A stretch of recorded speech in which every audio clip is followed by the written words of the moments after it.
Welcome back to the motherfucking Goodest cast, everybody.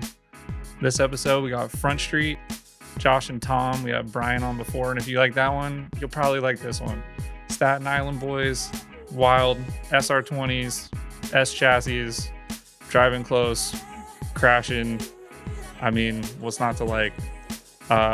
We go over their origins. We talk about Tom blowing up motors. We talk about Josh blowing up motors. We talk about all the people that came before them, and some other wild stories. And like, we barely scratched the surface with these guys. I know I always say that, but you know, we made time. These dudes had to be up for work in like 3 or 4 hours by the time we were done. So Josh is like, yo, I just got a computer, so now we can do this. We've been meaning to do it for years. So I hope you enjoy this one as much as I did. Real quick, I just want to say thank you if you got in the last pre-sale of merch. I got a couple of sizes, random sizes and colors left on the store, goodestco.com. And if you want to catch the merch drops, follow us on IG at goodestcast or join the Discord. And there's links to both of those on goodestco.com at the bottom of the site.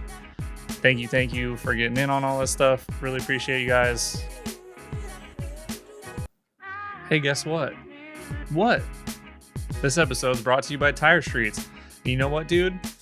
I ran them at this comp last weekend and I won, so you should try them out. Code Goodest651 for the Accelera 651s, 20% off. Give them a shot. I ran them all around front, rear. Ran them low PSI in the back, decently low PSI in the front, 100 treadwears up front, 200 treadwears at the rear. Julian kicked my ass on a pair of them a month ago or something in a tandem battle. So yeah, man, check them out. They're definitely a competitive tire. They're good for fun shit also. So, you know, tell your baby mama you need a pair. Tell your sugar baby you need a pair. Sugar daddy, sugar mama. Tell the people, if you don't have the money, hit up your sugar person or whatever. And get some.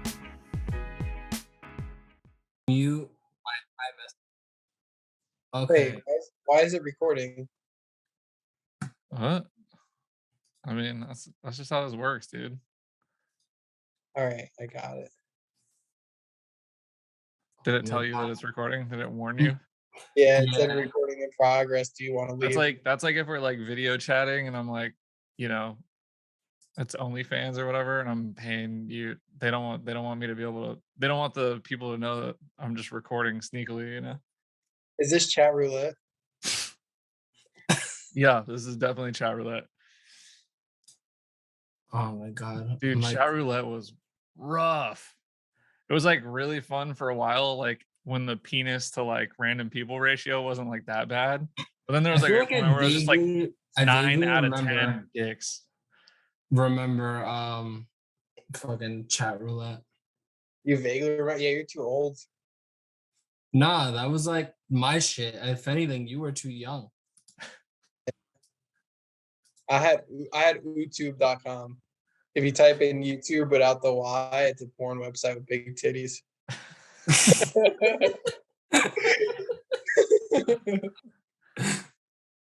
Well, that one I definitely don't remember. Yeah, right, I didn't know about that one either. Can we interview you, Palmer? Yeah, fine. How's the audio? Do we gotta like set up this Audacity thing? Nah, it's cool. We'll just work with it. He said it sucks, but he guess he'll figure it out. Mm-hmm. What's your full name? Sorry, we suck. That's okay, dude. It's not What's your full name? I feel like this is how like identity theft happens. I don't know. I feel like you guys might know people, you know. What's your hometown? Hometown? ASL. Ooh, age, sex, location. Dude, Tom, are you old enough to know what ASL means? I was gonna say, tell me how old you are without actually telling me. What's your favorite color? I don't know. Red, dude. All right, left Twix or right Twix? Neither. All right. Who would you rather bone, Meg Ryan or Jack Nicholson?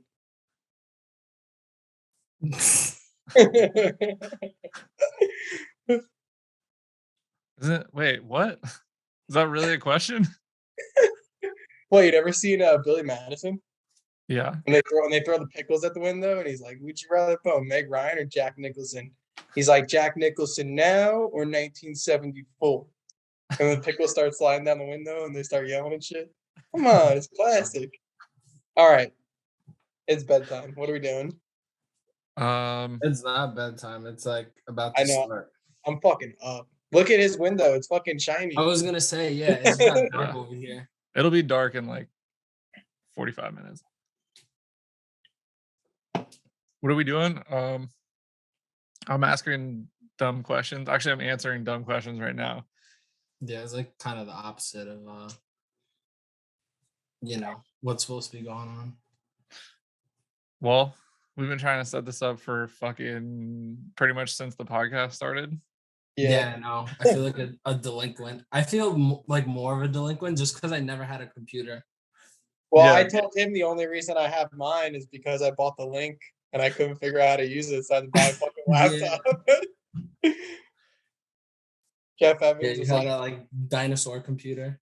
yeah, Jeff Evans was like, "Oh, go to Best Buy, get a laptop, and send me logs." Fucking $1,000 later, I could send you an email. Isn't that dumb that that's like the world we're in now? I know my Power FC, I could just like unplug it and keep drifting, and it's all good. Dude, Damien still has the Windows, not the Sony Vios laptop with the console program hooked up to it. That's just on like Windows XP, and it takes like an hour to like boot up. Do you know what he's talking about, Palmer? Like the Nissan diagnostics from like the 90s. Yeah. For like that's our friend still has that for like an SR. Like he could plug into your OBD2 port on an SR. And just pull up like a stock SR, yeah. Like basically like pull instead up of being like Neanderthal, like using a screwdriver for codes, like it'll at least tell you like the codes and how many times you started the car with like that same code like fucked up. It has all these little tiny like 90s gauge pods with information in them, like fucking knock and shit. It's crazy. This kid's such a troll too. Like he'll tell you like, oh, like we'll go take the car around the block, like see what it's doing, and like he'll just like be messing with shit, and he'll turn off an injector like while you're driving, and he'll be like, oh, like what the fuck, man, like why is it doing that? And then you're just like, I think like by the third time, I kind of figured out that he was just like fucking with me, but yeah, this kid's just like a big troll. Like the day that I bought your broken knock sensor, I thought he was just fucking with me. I couldn't get my car to run, and I like went and got a knock sensor because my knock sensor was no good. And Josh bought one like a week before, and then returned the broken one back to AutoZone. And then I bought the broken rough. AutoZone and couldn't figure out why my car still didn't work. Hey man, you know how it goes. Dude, I like took like emery cloth and like cleaned it, and they were like, "You sure you didn't use this?" I was like, "Nah, dude. Like, I put it on. It's no good." And like, dude, it was like $110 for the knock sensor. Fuck that. We got a lot of incriminating stories we could talk about. They're not here. That's off the podcast stuff. Yeah, that's what people listening to the podcast love to hear is how that's what they all these wild stories, but we're not gonna tell. It happens all the time. Halfway through, you're just like fucking confessing everything. Halfway through, yeah, I put a cinder block in a welder box once because I burnt out my friend's welder. Returned it back to Home Depot.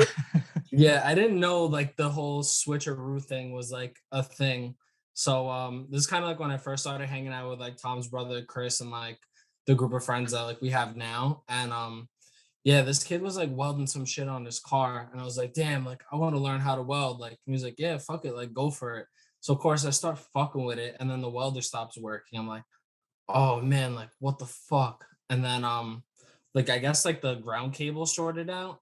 So they were like, oh fuck it, like we'll just buy another welder and we'll swap it. So like we took the skin off like the new one and put it on the old one and just put the old shitty one in the box. And I was like fucking panicking. They were like, yeah, just return it, like no problems. Like I paid cash, and then like 2 hours later I came back like, yeah, it's no good, like I don't need it anymore. And I was panicking that this lady was gonna check the box. She was like, all right, no problem. Like And I just like walked away, and I was like snickering, like, oh my God. Like had like $150 in my pocket. So bad influences. Yeah, Well, definitely.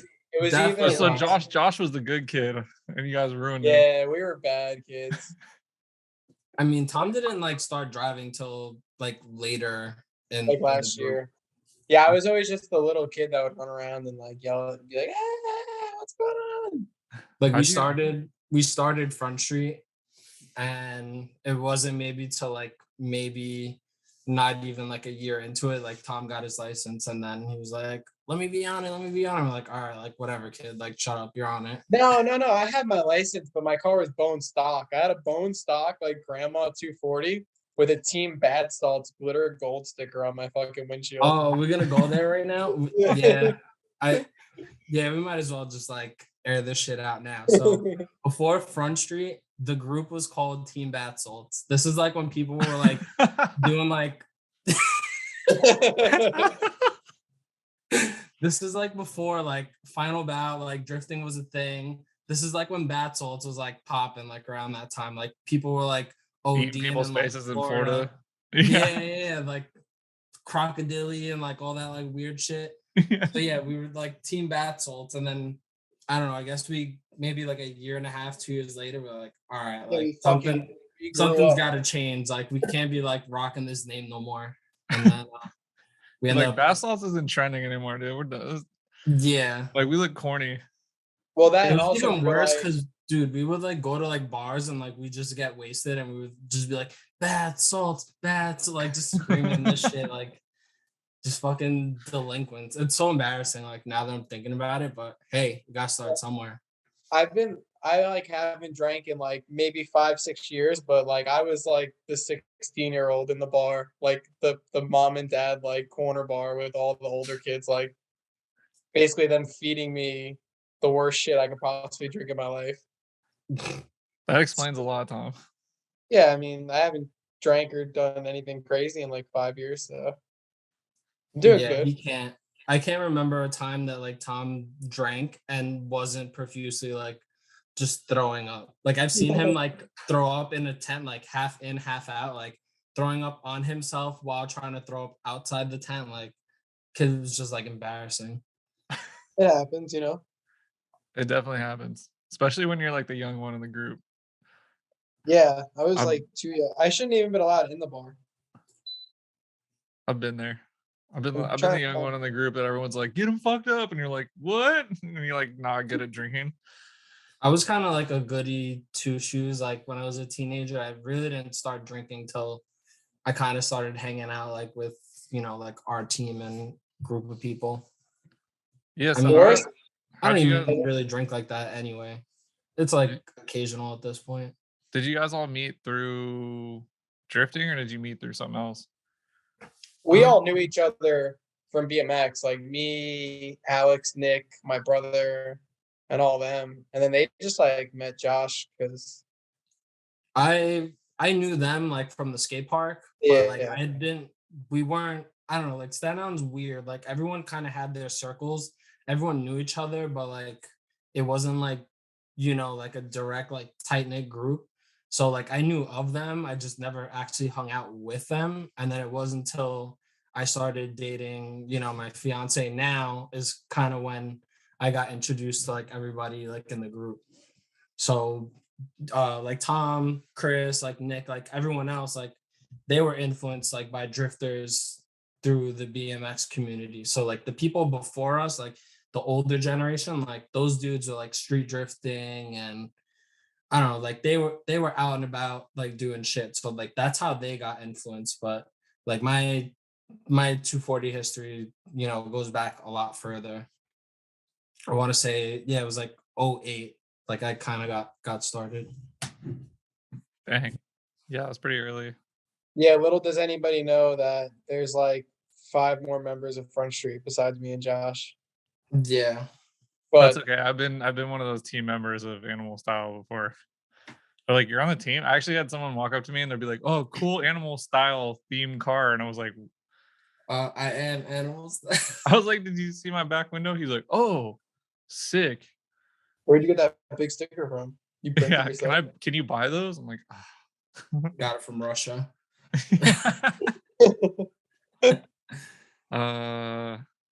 Yeah. So how many people are on the team at this point? All right. Let's see. Me, Tom, Jeff, Chris, Joe, Brian, James, Nick. Why do I feel like I'm missing? Oh, Chris Kachese. So it's like about Alex. 9 people. You gotta say Alex. He's right next to me. Oh, fuck Alex. I'm over him. I hate that kid. Is he really next to you right now? He's fucking downstairs screaming at Call of Duty. Oh, fucking loser. But Call of yeah, Duty. like Alex is my fiance's stepbrother. So he would, I don't know, he had like the first 240 out of like your group of friends, right, Tom? Yeah, kind of. Yeah, at least he bought it. Yeah, sorry, my house is shaking right now, so my whole laptop's going too. Earthquake. I was like, is that Yeah. him shaking or the? No, it's my house. When the dryer like goes into like spin back, my house was a crack house before we lived here. So yeah, Nice. shakes. Yeah, Alex is the first 240. Remember his intercooler got stolen at my job? Someone stole the intercooler off of it. Stole the whole Yeah. front mount, like the 2 bottom pipes off his car. That was actually like the first time I actually kind of hung out with Alex, like outside of being in the house. So yeah, Alex's car is actually the car that I'm driving now. Oh my god, that's the gray coupe. Yeah. Oh, So that car that got the intercooler stole off of, that's my car. that car's The like one you were driving last weekend. yeah, it's like 10 years old. I mean, it's like 10 years in our I mean, group. it's actually 30 years old if you want to. Well, 10 years in our group. Remember the Yeah. rooster? Remember the rooster car? Yeah, that's a story for another time. This kid's just shot. He had, I don't know, I might as well explain it. Go ahead. Tell him where you The got it. nicest, cleanest fucking SR car ever, and then just decided to buy some like clapped out KA car that looks like both quarter panels smacked the street pole. He had the right idea though. Like we were kind of like the stock metal, like low car. Like Alex was kind of like mindset, as dumb as he is, he was already light years ahead of what we were trying to do. So he had like the great car now that I have. He was trying to like restore it, make it nice, and then he was like, "Fuck it, I'm gonna buy another car." So like he bought this like clapped out. He Yo, bought but this for like like clapped out $2,500 coupe. bucks. Yeah, dude, it had an ATS 2-way, coilovers, knuckles, brakes, 5-lug, like, and it was just a gutted KA car. And he would street drift this car every single day. Like, this KA car made so much smoke, but Well, that's he was why getting. Front Street is Front Street. Like, I don't know if we ever explained that, but like the skate park that we like grew up, like when like the skate park that we all built basically down the block, like was on Front Street. So we would go to the skate park, skate or ride for like an hour, and then go to fucking the This parking lot, abandoned lot, yeah. street drift till basically we got kicked out by the cops, then go back to the skate park, and then go back there. We'd like go to the parking lot like 6 or 7 times throughout the day. We never got caught except for the one time when we manual swapped your car finally, and we were trying to teach you how to drift. And you got the hang of donuts, and then Chris got jealous, and he goes, "Fuck!" Like older brother syndrome's like, "Fuck this!" Like I'm gonna show him up. Like basically kicks Tom out of the car, starts to do donuts, and then like basically gets ripped out of the like car by like a fucking cop. Like the dude like took the keys out of the ignition, slammed it on top of the roof, and we were just like, "Oh man!" And then the best part was our friend. He was hanging out in his pickup truck, and he got scared. So he was just lying like a dead body, like in the back In of the the bed butt of of the the truck. pickup truck. And the cop was like, "You, what are you doing?" Yeah, The he best part literally was just like wakes up like the Undertaker, and he's just like, "Who, me?" And he's like, "Yeah, you." Like, Paul, you guys got like PPA cards out there or no? What? Like if you know a cop, you get like a little card, and if it's like get out of jail free card. I mean, I'm sure it exists, but I don't have Well, one. at the time, like all of us like had family members that were cops, so like we had like basically poker cards worth of PBA cards in our hands. And Oh yeah. remember how mad they were? They were like, whatever, just get out of here. We're fucking Yeah, holding up Nick's like mom's a That cop. that explains a lot because I was really curious. I was like, it seemed like you guys did a lot of streeting in places where like wouldn't really work for very long or whatever. We So never that got caught. We've I never got like caught really been. bad. Oh, So you did did you. actually. Yeah. I got caught really bad at like I got caught bad twice. I got caught bad at like 3 a.m. at this parking lot we used to hang out at. And then my uncle was a lieutenant and they called him at 3 a.m. and he just freaked out on them and got them all desk duty. And then like they basically just let me go. Cause like dang. they called him at like 3 a.m. because they didn't believe it was my uncle. But then there was another time that I street drifted this park and ride at the end of the highway. I saw the cop coming in. I just got on the highway and just dipped. And then the cop got me though, because Didn't what's her name's fucking phone Oh your side yeah, skirt? yeah. My ex was like holding her phone out the window, and like she like the only reason I got caught was probably her fault, because I would have just did it and just left. But she's holding her phone out the window and she lost it. Yeah, we were looking for her phone for like an Like right hour. after you hit a street spot. Yeah, we were looking, and we had to stay there with like smoke everywhere, looking for her phone now. And like, I mean, I guess I'm stupid also because whatever. Long story short, we're looking for it. It's shoved in between, like like the little gap between like the quarter panel and the side skirt always. Mm-hmm. It fell in there and it got jammed in between there. So like we find it, and then I could have just been like, all right, let's go home. But then I decided to hit the spot one more time.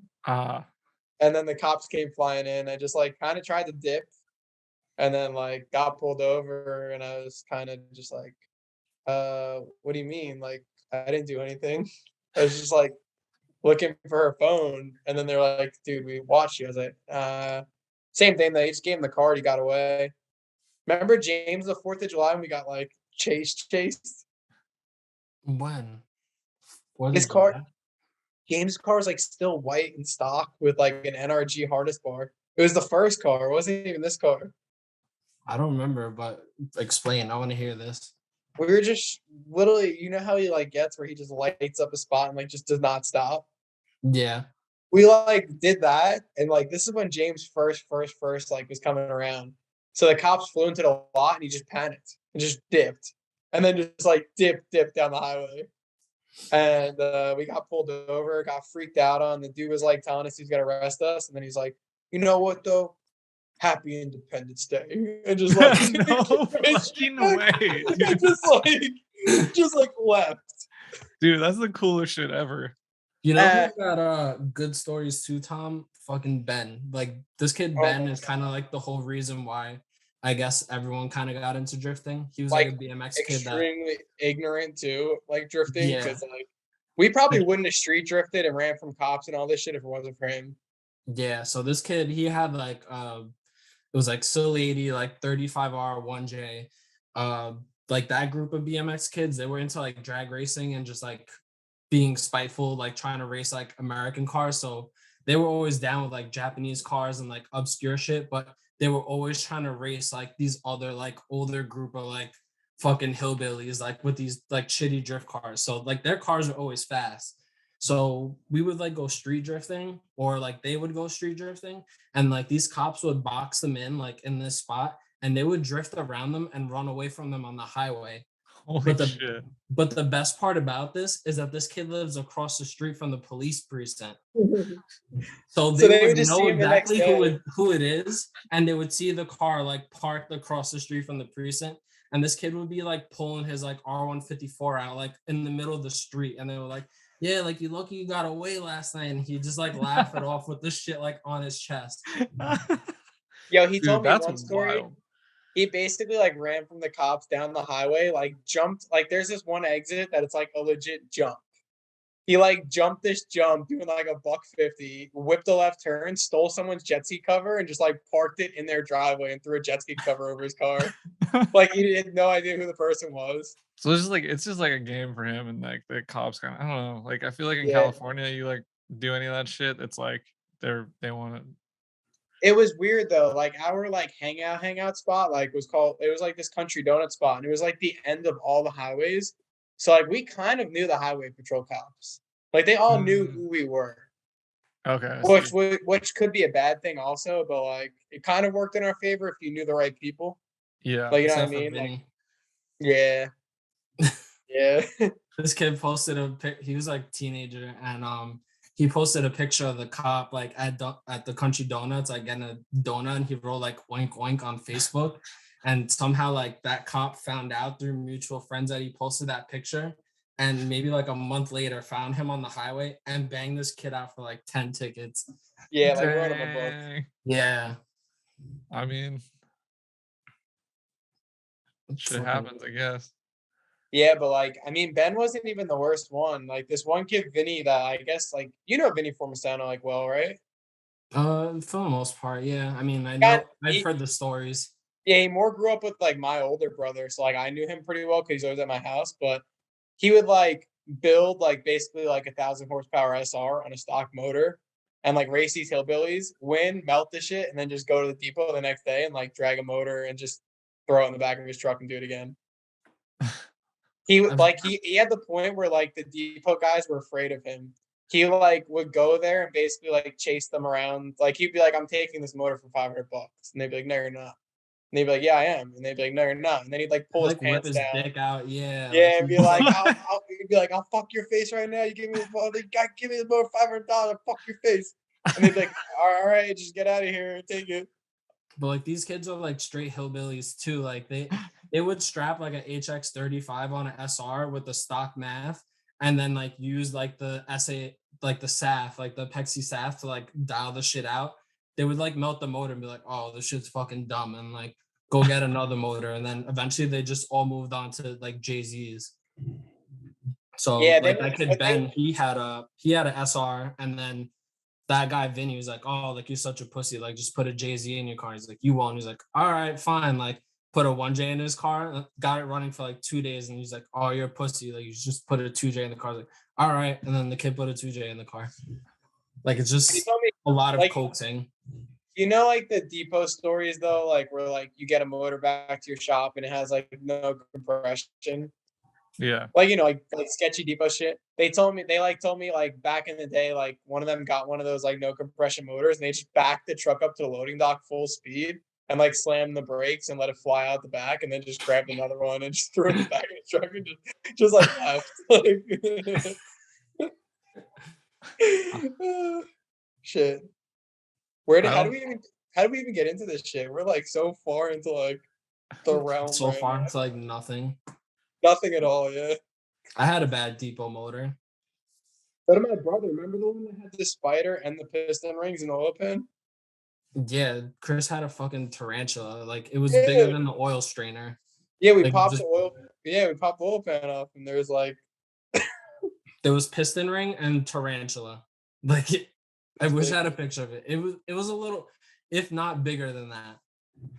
Like just dousing fucking oil. It was insane. That spider itself is actually what caused COVID-19. Got let through the fucking whatever is customs, right? How'd we even get this far?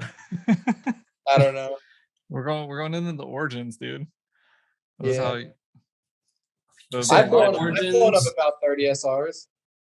Our origins are definitely like different. Like weird. I'm like a little older than everybody else, so like my story is a little different. But as far as like our drifting career and like as far as that went, yeah, we were pretty much like all coaxed by like BMX kids. Like, oh yeah, like you need to get a drift car, like, or if you had a drift car, like this is what you had to be doing. Like if you had a 240, you needed a welded diff, or you were getting fucking like clowned on. Like I got tortured because I wasn't like really like a drift kid. Like I had a 240, but you know, I was into like Zilvia and like shit like that. Like I was kind of like into not show cars, but nice cars. Yeah, like drifting wasn't really an interest. And it wasn't until I started hanging around like car show people, and then eventually, you know, you just like buy and sell parts, and you end up like meeting new groups of people. So eventually, like I got into like a group of friends where we were going out, but I don't know like what year in particular it was, but uh, we were going to this place in Queens, like where people were street drifting. It was like across from like Shea Stadium, like where the Mets play, like up against the water, and like these kids That would was street crazy. drift. See, like Yeah. when you think like New York, you don't think street drifting. Like, Well, now No, you just think sideshow. yeah. So this spot was like an open parking lot, and like it had plenty of like lights and shit, but like you can click third gear and at least all the sound would bounce off like into the water. So it got to a uh, point that like more and more people started showing up, and it was getting to like sideshow type crowds where people were coming, to like except watch. people weren't just doing donuts. People were learning how to drift. And I remember we were doing this, like my group of friends, we were going just to watch, like every Friday, Saturday, maybe sometimes Sunday, to like 4 or 5 o'clock in the morning, like when the sun's coming up during the summer. And eventually people were like pulling up with like trailers, like their cars on trailers with tires, jacks. It was like a full-blown track event. It was That's fucking crazy. crazy. I have so many videos of this shit, and that was kind of like my first exposure to, you know, drifting. I mean, if anyone's like listening, you could look it up, like Flushing Meadow drifting, like Queens, and you will find like at least 50 different videos of just at least like 20 240s lined up. Like it was no joke, like a fucking track event. Like there would be a flagger. They would like send like, oh, What? like 2 to 3 cars. Yeah. And like whoever wanted a tandem would go. If someone like wasn't experienced, like they would fuck around for like 2 minutes, like do donuts, figure eights. And like I met a bunch of like cool people What like year was that. this? 2010, 2011. Damn, that's crazy. Yeah, fucking wild. That was kind of like right where drifting wasn't like mainstream. Well, I mean, it kind of is now because it's in rap videos and shit, but like, Yeah. and it's everywhere. But like back then, it was like just starting to get like popular enough where it wasn't like 20 people in every city on Zilvia. Yeah, there was like hundreds of people, and there was only one exit. It was like a service road that went up to the highway. So these kids would like stand like on top of the highway basically to watch drifting overhead. Damn. And there would just be like a whole row of like people like watching, people on the ground. Like there was And at like, least on a poppin' like Saturday night, like July, there was at least 20, 30 drift cars easily. Like RBK, like I saw like my first S15 there. Like people just bringing what? shit from like the tri-state area and just going fucking nuts. It was I've never seen anything like that of that magnitude ever for like street drifting. Damn, that's crazy. It was pretty sick. So that's kind of when I first heard of Club Loose, because obviously those people were going to the track too. And I'm like, what the fuck is like a Club Loose? And like, you know, we Instagram wasn't even around then. So, you know, we Googled it, and my first ever event I went to was East Coast Bash. That was May of like 2011. And the first like cool cars that like I saw that were like Zilvia cars were like the team braking cars. They had came to Englishtown, and Drift Faction. So that was like a big New England group. They hosted like their own events, and that was like as close to like the sexy nights in America you could get at that time. Like all three cars had sexy style aero, like 17, 18, laying frame, super shallow, like fast angle, like the type of driving that we were into. And that's kind of where I was like, wow, like I want to fucking start this shit. Like I'm gonna get into it. And then yeah, just like started building my hats, like Type X hatch, stock metal, low 17, 18. That's what I wanted to emulate. And here I am now since 2011, just balls deep in this shit. Gets worse and worse every year. Yeah, I was just telling somebody I think I'm like more into drifting than I ever have been. And that's not a good thing. Yeah, definitely. After this past event that I drove, opening moves, I mean, all last year, like I struggled with the car so much. Like now that like everything was like finally firing and like working perfect, I was like, I didn't think I could be more obsessed with drifting till like this day. Like I was just throwing down fucking crazy runs. The car cooperated, like cars stupid fucking fast, like grippy, and I was like, fuck. Like every time I think I've reached like a new plateau of like I don't think it can get any better than this. Somehow, like I managed to keep topping it, and now I'm like over 12 years at this point into these fucking cars, and it just seems like it's never gonna stop. Yeah, I have seems a like problem. it seems like your latest setup is really good. Yeah, shit is popping, except for the clutch. The clutch is not popping right now. It does not like what I'm doing to it. Clutch don't work. Nope. I just Super bought couple a. looks bad. Yeah, I mean it's not bad. We're just using it at the power level where it's kind of at its peak. Like it's rated for 420 horsepower, and we've just been like beating the balls off of it at like 400 horsepower since quarantine. Like we've been driving pretty consistently since quarantine, I would say. Like Yeah, we were street I get drifting. like 4 runs. Yeah, and then your shit fucking smelted. Starts like farting and shit. Ah, Yeah, you had a bad week. Sorry. yeah. Not I anymore. genuinely felt bad for you. Wow, that means a lot. Josh don't feel bad for anyone. I never feel bad for anyone, but that's why I stood that day to like just be there for you in spirit. Just What? When you I did the things. clutch? Yeah. Melted my clutch like the second run there. Because you spent all last year like fucking basically doing a resto drift build. Literally made the chassis worse than the other one that you got rid of in one day. You get it going, and then the fucking clutch is obliterated. Yeah, I totaled my car. Where? During Englishtown? like Thanksgiving at Englishtown, I came like down the bank wall. Like we were driving reverse. And I hit the bank wall going like maybe 60, 70. So like a dead stop. Dead stop. With the wheel at full lock. Yeah. I sent the wheel into my legs. I like pushed the firewall in like 4 inches. That's not a good time. Yeah, they pulled it though, and I made the car nice again. And then like second run out after like putting the car all back together, fucking melted the clutch. Too many ponies, man. Yeah. And then good friend Frankie. What, the RC Super Single? Well, yeah, for you. You got the 409D. Hopefully that holds up. It was whatever I can have in the moment. I ended up getting the 559D that's like rated for 600 horsepower.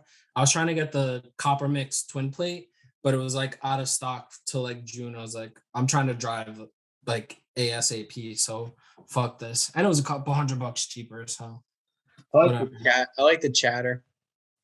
Sounds cool. When you push the clutch in, it's like yeah. I'm kind of like over that. That's kind of why I wanted the Nismo shit. I'm kind of like a Nismo whore. Like if there's like anything Nismo I can get, I'm like that's like modified stock part, so it's probably gonna last twice as long. So like if there's like anything like refurbishable items like that, like a slave cylinder, engine mounts, or something longevity like a thermostat, like I'm gonna go out of my way to get it. I'll try to steer away from the aftermarket if possible. Walmer, did you not see this video? Mm-hmm. Can I show it through here? Hold on. Yeah. Oh.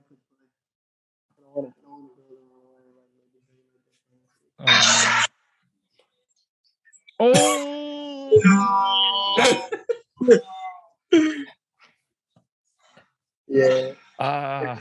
So it was like bad. So there's that like bank 90 on frame puller.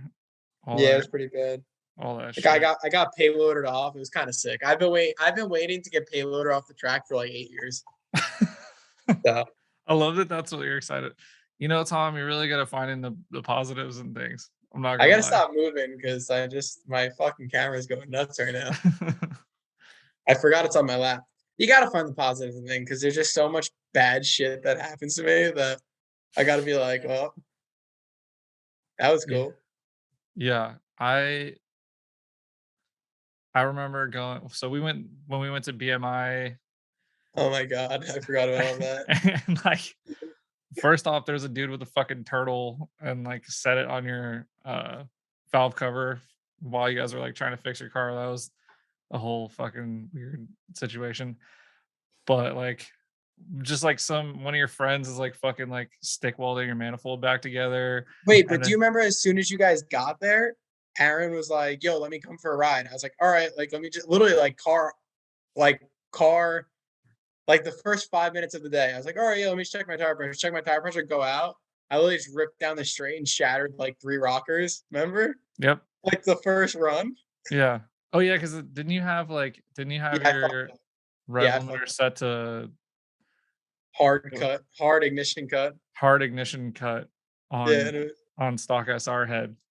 no, it wasn't a stock head. It was dual rockers. Well, now I have 3 less dual rockers in my car, but at the time it was. Is Josh frozen? Yeah, I think so. Oh shit. He'll come back eventually. Yeah, whatever. We're talking anyways. We don't need him. I like the way it's frozen though. He kind of looks cool. I'm gonna take a picture of that. Oh my God. Looks funny. All right. Yeah, Got but it? then yeah, I got it. Oh, he's gone. That's it. He'll figure it out. He'll come back. We wait for him. Oh, he texted me. What the fuck? He said my shit. I don't know if I could say that on live television. Okay.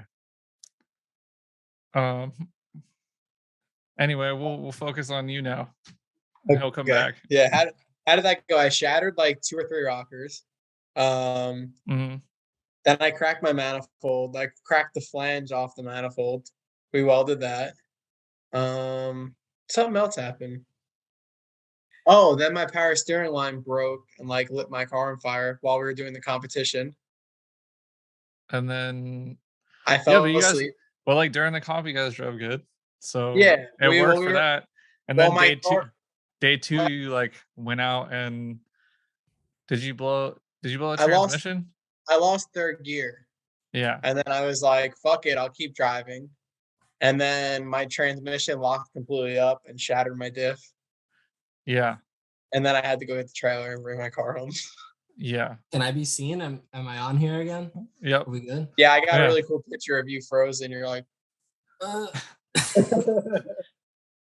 I feel like how I the feel hell like Front happened? Street literally like lives to fucking roast each other. yeah, I think it's just it's a New York thing. Like you yeah, can It is, like right? just being hazed in school. Like you could just be drinking something and someone would be like, "Oh, yeah, you drinking that?" Like and it'll just start to like a fucking. It'll just start nah, into a roast. Like yeah. They walk past you and just go, "Hey, yo," and then you're like, "Oh no, what am I doing wrong? Am I like yeah, mouthing this the wrong way or something?" Like, like yeah, in that's it, school you dude. could get beat up for like getting caught eating something with no beverage. Like that's Yeah, like What? a roast in itself. Like oh, No way, he's dude. got they no say no, bev. no Like bev, and then he no would just bev. get slapped up. Yeah, That's fucking wild. I've never heard that. dude, like, No one says thank you. Like you're always like looking behind you. Like I don't know, someone's always scheming. Like you never know. You gotta be alert at all times. Like in New York. I swear to God, anytime I mean, 90% of the time in New York, I have a weapon on me. But like public All right. transportation, like you cannot take public transportation without like something to like kill somebody with just in case. Good to know. I've taken the subway in New York many times. I've seen some wild shit. Yeah, it's crazy, dude. Everybody's out to get each other. Everyone's out for themselves and out to fuck everybody I'm else. just waiting for it to happen to me so I can get off work and I can find a side hustle while I get paid and then go drift more. Yeah. That's like Yes, what I'm waiting on. I it blew my mind when I found out that you drive like city buses. It I blows was my mind too. Like there's sometimes like I'll just like be walking up to it and I'm like, I can't believe people trust me to drive this thing. And then I'm just like thinking of all the dumb like just childish things I've done over the years and childish things I continue to do, like on and off the track. I'm like, wow, someone thinks I'm responsible. Like us totaling the minivan in California. Oh Yeah. my god, dude. The video of you guys in your rental van when you went to Super D was That thing had square tires by the time we I got think it might have it all started before we even went to the track. The first night we were there, I drove us to like Frankie Bavino's Airbnb because I don't drink, and they were like drinking. They probably drank a handle of Jameson within the first hour of being there. Like Jeff Jeff just can drank drink, Jameson. man. Yeah, and then like all of a sudden I'm Wow. driving on the highway, and Jeff's like little leg like reaches between the center console and just kicks it in reverse while we're on the highway. I was like, oh, so this is how this is gonna go. Like backup camera came on and all. And then like whatever, like we get back to the Airbnb. We bring the cars to Grange. We go back to the Airbnb, and now Jeff drives us all back to Grange. And next thing I know, this man's like doing 100 miles per hour on that like desert dirt road, like doing like the Middle East like manji thing. Like you know what I'm talking about? When they just Yeah. The start Saudi drifting. Yeah. really hard. Yeah. Dude, like it was probably one of like all of us are hysterically laughing, mostly I think because we were scared. We had like 20 gallons We also had like the ISIS music playing in the background, like when that shit was and popping 20 off. gallons. Yeah, we had 20 gallons of 93 in the back of the trunk too. There's literally a video of like the ISIS music playing, the car like weaving, and then like us all recording just like the fuel behind us. We had like fucking 10 containers of fucking gas, like 5 gallons each. And it Oh wasn't my God. 93, it's 91. That was probably the Oh. worst part of the trip. We were like, oh man, our shit's gonna blow up. Blow Like up? Jeff had enough 110. We were like doing like calculators like on the internet to see how much 110 we could put that'll like blend it to 93. And that was like the whole trip. Yeah, I burnt California out. we got shitty gas. Yeah, I burnt out all my O2 sensors from the 110. Oh, because it was wetted? Nothing Yeah. worked. Yeah. Well, but yo, the worst thing we did with that minivan, were you with us when we left the track at like midnight and decided to just go drive around the desert? And we found we found the dirt bike track, remember? We had Lexi in the back seat. Yeah. Yo, we jumped like Jeff like was like, oh, let's jump this jump. And it ended up being like a dirt bike track and it was a double. So when we went off the first jump, we just like nosedived into the second one and like the front bumper popped off the minivan and shit. We like clipped it back on. Yo, but like, all right, so Palmer, we like every night basically threw the thing in park and let like the transmission grind until it stopped the fucking vehicle. Like right to the garage door. Right to the garage door where like we almost hit the garage. We would put it in reverse on the highway. We manji drifted it. We jumped it through the desert. Right. The last day we're there, this kid Eric, he has like one of those like like glass coffee jugs. You know what I'm talking about? Starbucks ones. Mm-hmm. And he forgot he opened the cap and like hit the bottom to like shake it, and it sprayed all over the minivan. And Jeff went berserk. Like we totaled this minivan and he just freaked out over like that. Like he, no joke, like freaked out, like berserk, went nuts. Poor Eric. We fucked with him that whole trip so bad. Yeah, I put mad French fries in the motor of his rental. He had a Camaro. He had like a V6 Camaro, and we had In-N-Out fries. And I was just like dropping them in the oil cap, and I was watching the cans like eat them up. Like the pitch of the engine would change for a second, and then it would go back to idling like normal again. We're like, all right, I guess it likes it. We just putting them. I almost killed everybody the first the first day we were there, I almost killed everybody. I forgot like we had like a garage connected to the house, and I had my car backed in, and for some reason my fuel pump went bad on the trailer on the way there, and I changed. Might have given it to me, or maybe one of the guys from LA or whatever. But anyways, I put the fuel pump in and I start the car and I forgot, like I just smoked the whole house out. Like the exhaust was facing in the house while everybody was sleeping. You know what was sick about that, and I'm still grateful for it till this day, is that when we got the cars, Yeah, we got the cars loaded to the Airbnb. My neighbor, like the Airbnb person, she spoke like basically no English, like this Asian lady. So she was like, "Oh, your fancy cars are here. Here's my neighbor," and like his name's like so and so, and I was like, okay. And then she puts the neighbor on the phone. He's like, "Oh, I'm so and so. I have a 240 also. Like one of your 240s like isn't starting." And I was like, "Oh, no way." So I think the kid like took the fuel pump, literally like across the street. Like this kid had like a S13 hatch.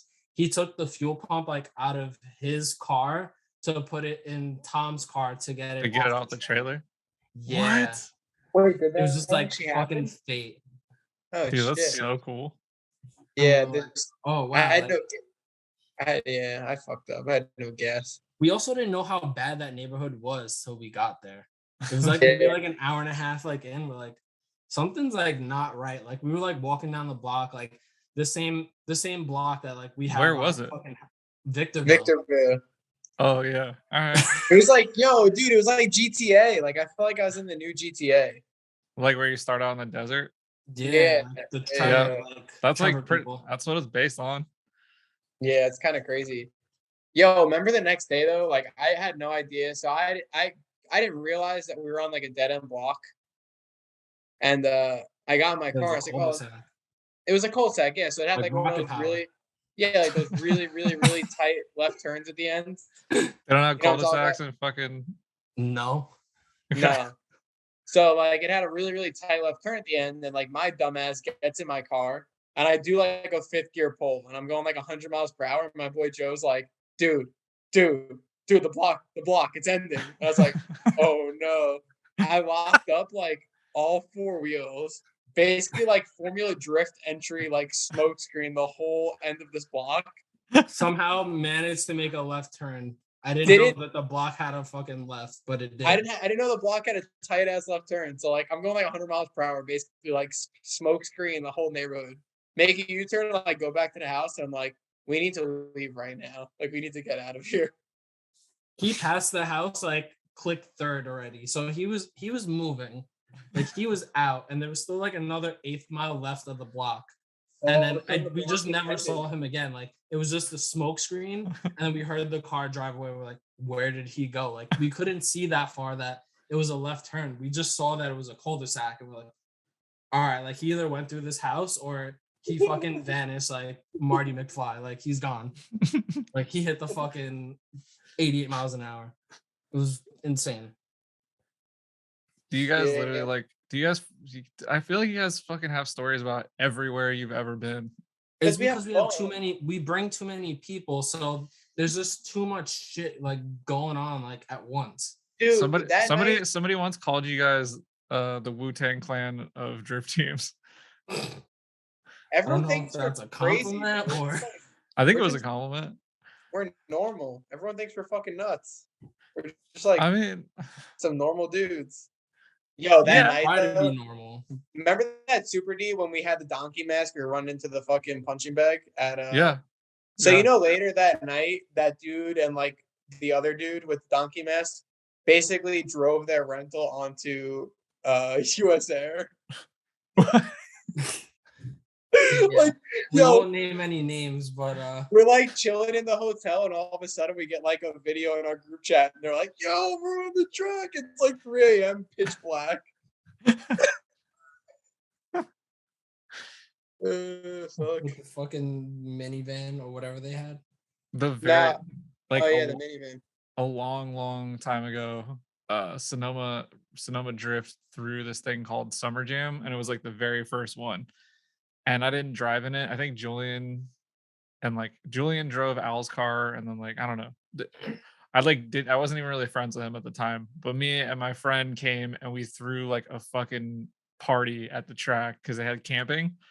We brought like a couch, a generator, a tube TV, and like an Xbox with Forza on it. Yeah.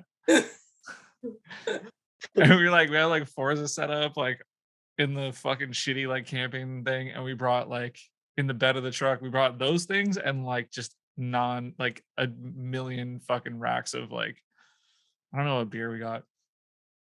plus no free clout. You know what I mean? When Anyway, you guys drive together, how many people do you have, would you say, in your group? Like, not like including like teammates, like, you know, friend of a friend is coming, or fuck. yeah, Like if you guys were go to final bout, like not just the team, like plus members. I don't Yeah. like. How many I people do don't. you bring? I don't bring anybody anymore. It's weird. I don't know. Dude, It's anywhere not I we a feel bad go. I idea. dude. No one ever like hits me up. They're like, "Hey, bro, are you going to that event? Can I go with you?" Like, probably the only person be Alex Dalton. Um, Julian usually has like one or two people, but they got to keep it small because, like, you know, we're going in the truck. Like, Dude, No, you it's have no somehow idea. we For end up every like truck, caravanning like 20 yeah. people. Well, because we For got every you guys truck, about just that's because you there's guys fucking 5 roll around with people. an entourage, dude. well, yeah, we got at least like 5, like for example, find about like we have at least like 5 people that are driving. So then, you know, Jeff's gonna bring his crew, like Mike, Javi, he's got like 3, 4 people.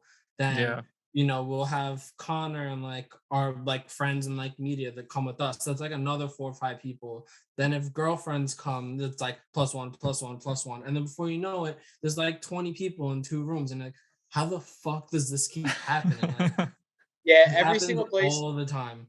every place we go to, we take like the group picture at the end, and like it barely almost fits in a fucking phone. Like as there's that many people. There's that's like cool fucking though. 40. And then if faction That shit comes, ain't that's gonna like last. another 20 people that come. Yeah, Like, I mean that shit ain't gonna last forever. You know what I mean? Like, it's not. We keep Well, it saying it's hasn't gone not. away, so That's the I don't problem. know. We keep Yeah. saying, oh, this shit ain't gonna last forever. And then it's kind of like a FOMO thing. And then now, you know, it just keeps like rolling into the next year. And now he, you know, like 10 years of doing this shit, it's just a it's good. like not stopping. It's just a good time. I don't know. You guys are a good time. You like to have a good time. People Yeah. want to be a part of that. I mean, I don't know.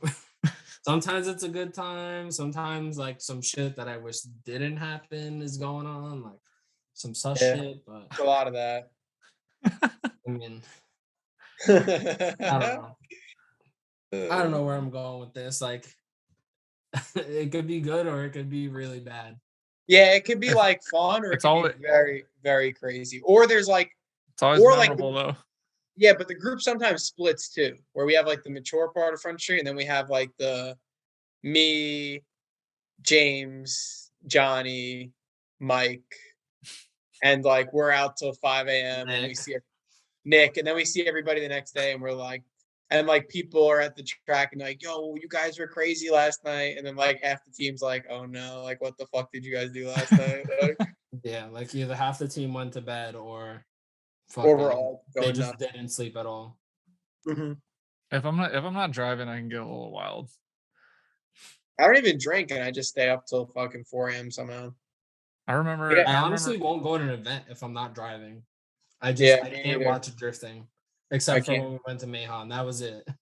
I get fucking Like that mad. peaked. Yeah, I respect that. I'm sim. I don't know. Sometimes I just need to get out of the house. I'm like, all right, I'll go see people, go see some drifting stuff. I When think you it's But came just because I've consistently drove too. I've never like really been put in that position. But I I think think I think if your car's up and you go to an event and you're not driving, you're like, fuck, why am I here? But if like your car's down and it's been down, you're like, all right, I guess I'll go see yeah, I guess people. I'm just like a crackhead. I never let my car really get to that point. I think that's what burnt me out so bad last year because I was just so focused on like trying to compete and still make events and trying to refresh the car at the same time. It was just way too much juggling and I just got fucking so burnt out. Like well, by you final saw. bout, I mean, I spent all that money just to get like an hour of driving, and I was like, why the fuck am I here right now? Like, it was just very discouraging. I left like very, very salty. I couldn't even drive with anybody either. I had to drive by myself the whole time. My car just kept. It was like my car was cutting out. It was either like possibly crash into a bunch of people or cause an accident, or like just drive and deal with it. Yeah. Sucks. It's like the Yeah. same shit that happened this past weekend too, and that's why I think I texted all you guys like Sunday night. I was like, fuck this shit. And then Monday morning, I like sent you guys a picture of everything ripped out of my car. That's Yeah, just like how. you're going back to Power FC. You're going back to the Game Boy, huh? Yeah, but back to the Game Boy. No fail safes. If it's Stock gonna go, intake it's gonna manifold too. stock intake manifold. No meth. Just Just keep send it it. simple. Yeah, I hope it's probably gonna make more power too. When I had stock intake, it made 400, 400. I put that big fucking dinosaur Greddy on, and it made like 400 wheel, 350 torque. I lost like 50 torque. Yeah, I don't know. I'm not like a scientist, so I don't really know the point of like the big intake manifolds, Well, it but looks really cool. I mean, it shifts the you're taking the initial torque, that bottom end grunt out of the engine, and you're pushing it later down the curve, which kind of could for an SR like could be good too, like keep the motor like lasting a little longer, but it's already kind of doggy to begin with, so it kind of just makes it worse. It's kind of like just pick your poison pretty much. yeah, I just love my stock intake manifold. I But mean, that's Jay-Z, so it's different. I feel like fail safes are pointless anyways. I It's mean, gonna they have a point. I think they're good for like drag racing, probably Yeah. when you have like 20, 20 to 100K in your motor, and you're like, all right. Well, yeah, I got that in my SR. Oh, He's probably like 40 grand deep into SRs. Maybe more. At least. I've melted like 4 fully built motors. Like probably 5 grand a fuck. pop. Like 5 grand a pop, probably. Between blocks and heads and machine work. The only thing that's ever salvageable for my motors are my rods, which is good because they're I-beams and they're a lot of money. Yeah, but like every time I rebuild one, I refresh one. It's a full block. I can keep the head sometimes, but I This is, this is so stressful for me to listen to. Like I figured this new method out though. You have to see the wall of head gaskets this kid has. Yeah, I had about from like 2 years ago it was, Josh, or was it 3 years ago? Basically from like January, so from like July till the end of the season, October, I probably changed like 4 head gaskets. He was So always getting a head gasket for Christmas. well, no, this year I didn't get one. Yo, like so everyone got together and bought him a head gasket. Yeah, no, my for like the parents, past 3 years, he's always gotten like an Apexi head gasket for Christmas. that's somehow. 5 years, dude. He's like, you guys shouldn't have. Yo, so in July I Hey, ate it's a stocking stuffer. I ate a spark plug, right? So I like basically melted half my piston, and I saw that the rings were still seated up against the block, even though like half the piston was missing. And I was like, fuck it. I put another head gasket on. I drove for like 2 months, basically with a melted piston, and then my cam broke and I bent 2 valves and snapped my timing chain. So I took the head off again and I put I had bought like some shitty BC cam and the Cometic head gasket or whatever. I put that on. And then I think I broke a rocker and it somehow did some crazy shit where I took my head off again and I put an Apexi head gasket on. And I lasted the whole season. I drove like every event like that. Dude, like I like bought Sometimes this like sometimes those gamble Frankenstein setups end up being the most reliable, one of but the not dudes often. I yeah, was doing that for a little bit too. one of the dudes from Japan like told me this like secret that they do out there, I guess. So like on the SR head, it has like those 2 sharp edges where the valves are. The quench pad. Yeah. You know what I'm talking about or no? No, but keep going. Like where the valves come out, there's like 2 flat spots and it's like very sharp edges. Okay. And they said back in the day, like the Honda pistons basically would have those instead of like like a CP piston has a full dome in it. Mm-hmm. And they said they used to die grind the flat edges out and make it a dome so the piston wouldn't melt because sharp edges cause heat. So I basically die grinded my head all the way out and made it a dome instead of having sharp edges. And my car runs like 10 degrees cooler. and never Really? gets hot or anything. Yeah. Like I That's could do like 5 runs in a row and like my car doesn't get hot. that's Yeah, so apparently really there's just like interesting. extra material on like the edge of the head, like Probably where fine like the pitches. valves are and shit. And like that just pretty much gets cleaned off in it when like the piston like hits, like the top, like where the Oh, valves here you meet, go. like the This is heat will. this is this is like a before and after. Like you see like the one side has the edge and the one side's open. Yeah. Yeah, so like you basically just do that the whole way around. Oh, well, Ah, that was a blown up motor. interesting. Yeah. But I ran higher compression pistons though because obviously you lose compression when you take the material out. That's But crazy. been That's pretty good. that's some baller engineering Yeah. The Fucking real sat tech there. talk. The cheat old man in codes. the old man in the machine shop fucking Home Depot clamped the head gasket on and sat there with a die grinder with safety glasses on. No way. Swear to God. He's like, I'll take care of it. Don't He worry. basically was like, "Do you have an old head gasket?" I'm like, "Why?" He's like, "So when I die grounded, I don't fuck the head up." I was like, "All right, cool, take it." He's like, you're one of my best customers, so I'll Yeah. do anything for you, Buy bro. 3 engines, get 1 free. It's funny. The last time he did my engine, like he was like, It's like, after we oh, did that, Tom, what's up? You back? that's literally how it is when I walk in. Fuck. And then Dude, he if the was like, machine shop knows you by name, you're fucking up, dude. Yeah, you got a problem. well, so after we die grinded that head and stuff, like I picked my shit up and he went to go shake my hand. He's like, "See you soon." And he He's like, what are you doing, man? like, like, you know what I'm saying? Like he's trying to make a funny joke. Oh, yeah. You guys I'm froze for a like second. not looking forward to that day. I feel like time is running out for me. I've just I gotta gotten so lucky like with that engine. So Yeah, Stop. like Josh spun like 8 bearings before that, and then I took over his bad luck, and he got a good motor that worked for once. to be fair, it wasn't really my fault. It was those stupid mail order computers. Like we were young, so we didn't really know any better. But Wait, what? those the like those RS Enthalpy computers, Oh, yeah. Okay. dude, I was Where fucking you, frying them left and right, and I couldn't figure out why. And no joke, like I would sell it, and then my friends like, nah, like you gotta be doing something wrong. Like I've been running this shit for God knows how long, and like this is the person that like takes care of like my machine work, like mechanic work, like here and there. Like he wouldn't like BS to me. Like this kid like daily drove his built SR from like 05, 06 up until like 2019, 2020, like daily driven GT35R SR on like that RS Enthalpy computer, but he had methanol hooked up on his shit and we didn't. So we were like, what the fuck? Like, why does his shit always work and ours doesn't?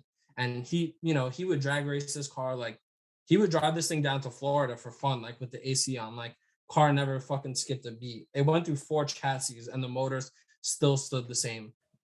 And yeah, dude, I was like frying these things left and right. Like, it would be fine. And then out of nowhere, like, I would blow a head gasket. I'm like, what the fuck? Like, I'm not even like, I wasn't really experienced with drifting like that I was like really punishing it. And I would always melt cylinder 1 and 4. Never figured out why. I'm like, fuck it. Like, we'll grab another motor. Did it again. I would get like maybe 8 months out of it. It would happen again. And then I sold Chris my stock SR while I was like going through all like these problems. And he was running like that motor stock, fine, no problems. The second he put like an S14 turbo injectors and popped that mail order computer on, not mine, like just one that he bought on his own, popped the head gasket, cylinder 1 and 4. Always like fucking detonating the block, like beyond repair, that it would need sleeves. So eventually, like I got to a point that I was like, yo, like fuck this, like SRs are trash. Like I got like coaxed by like Club Loose people like, yeah, man, you need VVTi 1J, like we'll do like hot laps all day, like shit's fine. I was like, you know what, like fuck it, like I'm gonna do it. This is like when Wiring Specialties like didn't even offer a harness, so like you actually had to like de-pin and like wire it yourself and shit. So I had like a Club Loose local put the car together like for me, and I just bought all the parts. And not for nothing, like I got like the predominant amount of seat time in that car, like with that engine for the longest time. Like I'm the no only one that complaints didn't sell other out. than like overheating. The thing I always got hot. forgot. You had a VVTi 1J, Alex did, and my brother. I'm the only Yeah, one it that was like a stayed cult. SR. Like we started, we're like, fuck it. Like Chris blew that motor and he was They were like, cheap. They were cheap back dude, then. I You got pick them up. mine with the tripod R154. It was like $3,000 when I Yeah, did it. It I got was my. like I got all an. brand new parts, 7,500. I remember. I got a JZX 110 automatic one for $1,200 when I did my Our friend Joe, he was 1J. buying them left and right, like just failed projects, like just not putting shit together. And he used to get them for like $1,000, like with the math, like auto trains. Yeah. They're good motors. It just, I don't know. It just like didn't feel right in the chassis. Like it kind of just, like It is heavy. it's It is heavy. not even like a heavy. It was just, I don't know, like how like the power band's just like very like linear. Like it's not like an SR where it's like, all right, like yeah, like now we're cooking. It was just like, it just rolled into it so smooth that it was kind of just boring. Like, and I feel like Have in a you driven a heavier V8 car, car yet? it felt like I Yo, was I driving a want a V8 V8 car. I so never bad. had a clutch kick it because the tires would always fucking light up, and I was like, like I don't know. I don't think like I want to like deal with this anymore. So I kind of was gonna give it a chance where I was like, you know what, like maybe I should do like a turbo upgrade and like do like a 30R or something. And then I drove the car that Jeff brought to Super D, that like one via coupe he had, and that Mhm. had a 3076. It made over 400, and I drove it. And I'm like, the shit feels the same. It sounds louder. And I was like, nah, fuck this. And I Mm. pulled the 1J out. I was like, all right, I'm putting SR. Remember my fucking magic motor that I had? Yeah, the one engine that you actually had that worked no problem. I basically like I had 18G, I think. That's a smaller Grady Trust turbo, You right? had the T518Z Yeah, with it's an the 18. bottom out. Yeah. So I broke a wastegate line and basically the thing just boosted to wherever it wanted to stop. And it ripped the head studs out of my motor.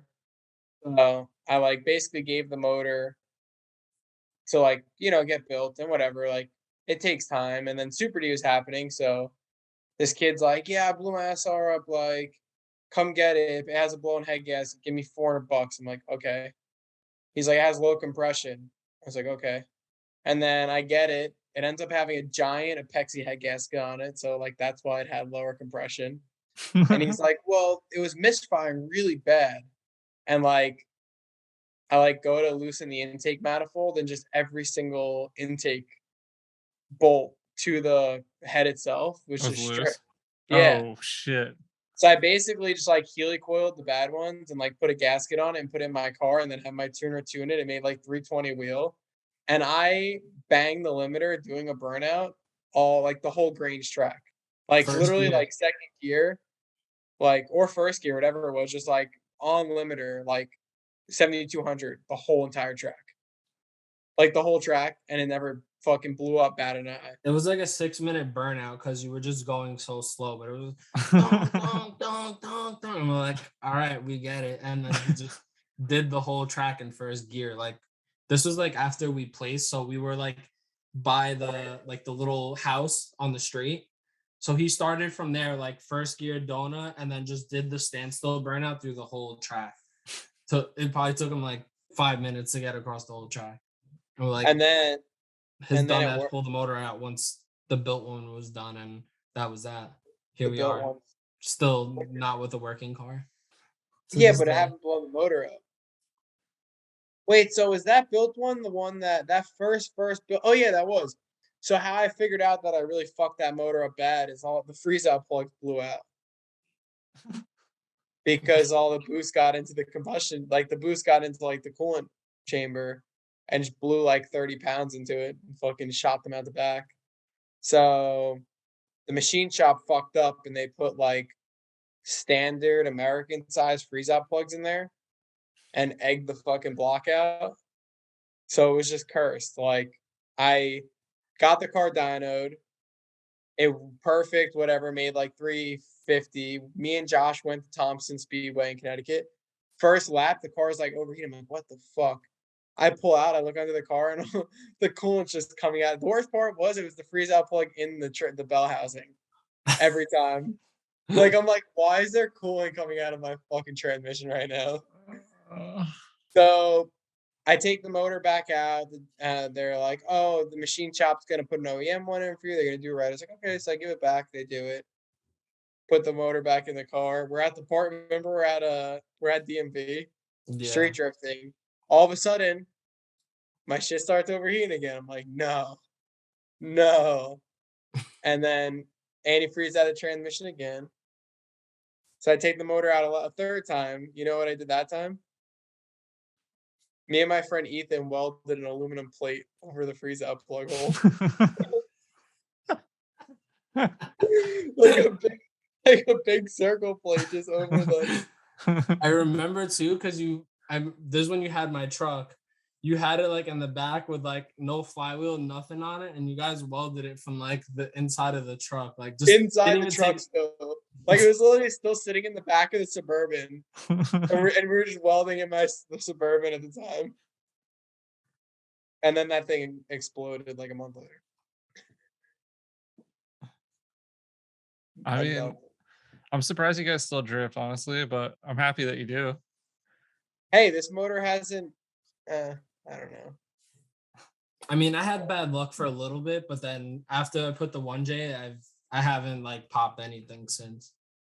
Because then I got the SR that like I still have, and I've been fine. Knock on wood. Everybody goes through that shit though. Everybody. Yeah.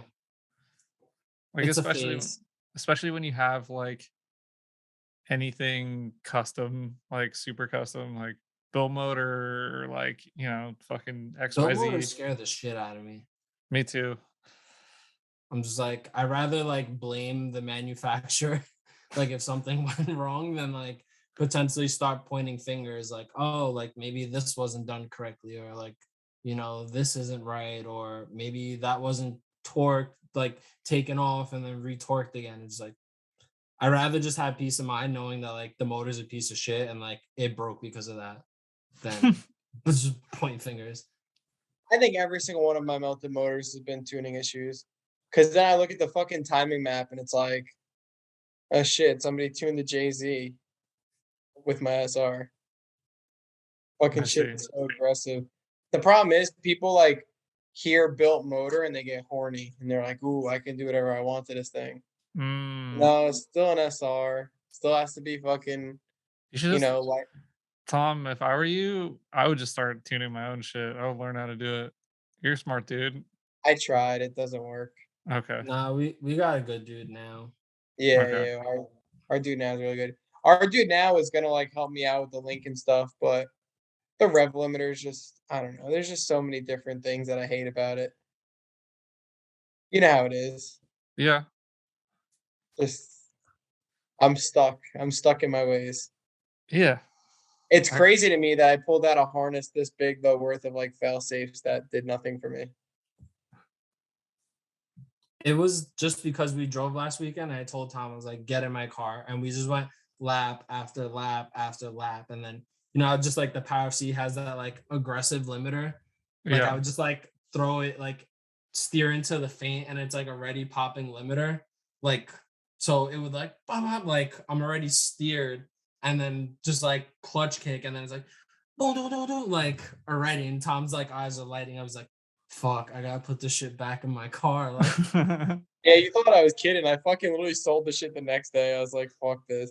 The problem too was like, so like Adam's cars like makes like maybe 30 more horsepower than mine, or 40. I think it makes like 440 or 450. And like literally like the limiter was like killing me because it was like falling on its face almost up top. And it's like you're trying to drift away from this car and you're almost at the same level. And that's what really made me realize like, wow, like this shit fucking is killing me right now. I remember Meihan was having some problem like that at Meihan too with the link. Yeah. He was like, he would faint, and then, you know, you would drop a gear to, you know, scrub speed, and then it was popping the limiter and the car would like cut out, and, you know, it would snap back like toward the tire wall because the car would lose power on the fuel cut. Yeah. I think most tuners are not equipped to like do rev limiter settings. Like that's not like part of the typical tune process. Yeah. Yeah. They're like, Yeah. "What? You want to adjust the rev limiter like settings? You know, like I'll adjust the number, like I'll adjust the RPM. You know, like that's where most tuners I think are just like, I'm not gonna fuck with the rev limiter. Like use the stock one." And then I'm just an Especially like with idiot, and SRs too. I got some like random settings, and I was like, "Fuck, I'll try it on my shit." You know? Yeah, SR you can't do that. Like you can't have the fucking ignition cut. You throw rockers like crazy. Yeah. Well, like what Josh was just talking, that got me really bad this weekend too. Like when we do XDC, you enter like maybe fourth gear sometimes, or like top of third. And I tossed it in, and like Jeff like tossed it in on top of me, and I heard his gate crack, and my car just like shut off. Like it was all lit up and everything still, but like it like banged limiter and banged limiter and banged limiter, and then all of a sudden I just lost throttle response for a second. I was like, if this don't turn back on, I'm dead. And then it Yeah. kicked back on. I was like, yeah, I can't. This is dangerous.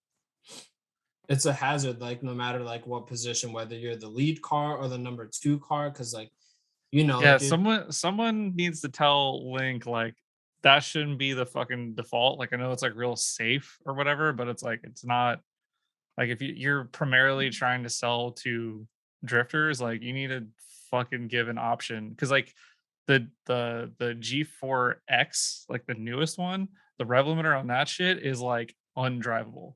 Like if you Yeah, hit that's what I limiter, have. like it makes you want to like like you fall, like nosedive.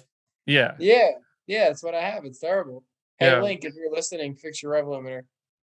yeah. I mean, I'm sure it's really safe, but it's not safe when you're drifting because we hit. No. Don't be like the drift ECU if you You can't. can't do drift ECU stuff. Yeah, like Yeah, people are buying them and selling them purely because of the rev limiter. yeah. That's the only reason I really sold it. I mean, I could have just put a stock intake back in. It probably would have solved most of my problems, but then the rev limiter is just still the biggest problem. Yeah, and you can't adjust the settings. Like I set Luke's to some shit. I did it for uh Chow, who's Matt Field spotter. Like just we were just randomly at Grange, and he's like, dude, I cannot drive this car on this limit on this rev limiter. And I was like, well, I have some settings that I hear work. And he's like, I got try the them. cheat codes. He's like, try them, anything. And he like went out, and it was cool. And That's it. send me that shit. I did. I I know. sent it to you a while ago. I think I got Anybody? them from Josh, actually. Me? Oh no, Yeah. you got them from me. I got because Jason Yeah, sent them to me. you sent them to me. You have them, Yeah, dude. Jason Use sent them to me use your own cheat from. codes, dude. I Yeah, just but it remember didn't. in the chat, it was like a 2-day discussion of just limiters.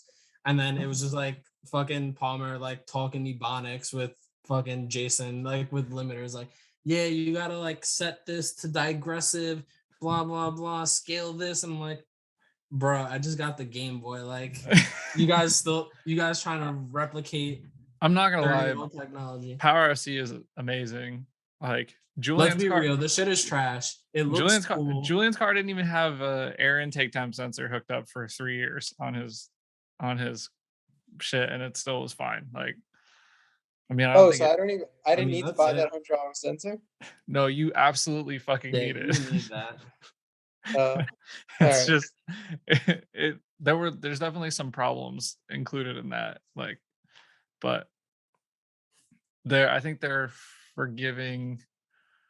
I look at the Power FC as like a Nokia brick phone.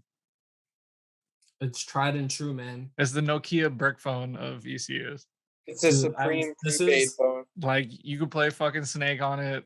You could you could T9 your side chick. You can fucking like dude, like our friend Damien is like straight up fucking retarded, but like he's like a genius, like in his own weird way. And one day he no, just said I'm something. gonna stop you, dude. I feel like a lot of your team is like that. You guys got your quirks, but everyone has like everyone's got some like smarts in some good categories. But dude, just one day he was like, man, we didn't need this shit 20 years ago. Why do we need it now? And it's just like, yo, like you're kind of right. Yeah. Like, oh, like you got this backup sensor for this. I gotta change this cast trigger wheel to this. And it's like, dude, if you're making like under 500, like you can just still use all the stock shit, like the stock cast. You could stay side feeds, like It's you a drift can, car. You don't yeah, need like, you don't need fucking drive by wire. You don't need like no lift shifting. You don't need like any of the yeah, stuff that those ECUs can do. Like you just need it. You just need the ignition and the timing map, and you need everything to work well. So like the Power difference saving. is if you do know how to plug into the software and like look into settings and like what is being if you took logs and said, all right, my shit's cutting out, you would know exactly why. Like you'd be like, oh, it's over boosting, or oh, it's hitting this limiter or hitting this yeah. cut. But if you don't have the ability to do that, then there's no fucking point in having the ECU that can do all that shit, I'm just trying to especially get if it's laps with the set. homies, and Yeah. that's it. Like by all means, I think I put, at least for me, when I set up a car, I'm not so concerned with the hard goods, like the like expensive blingy stuff.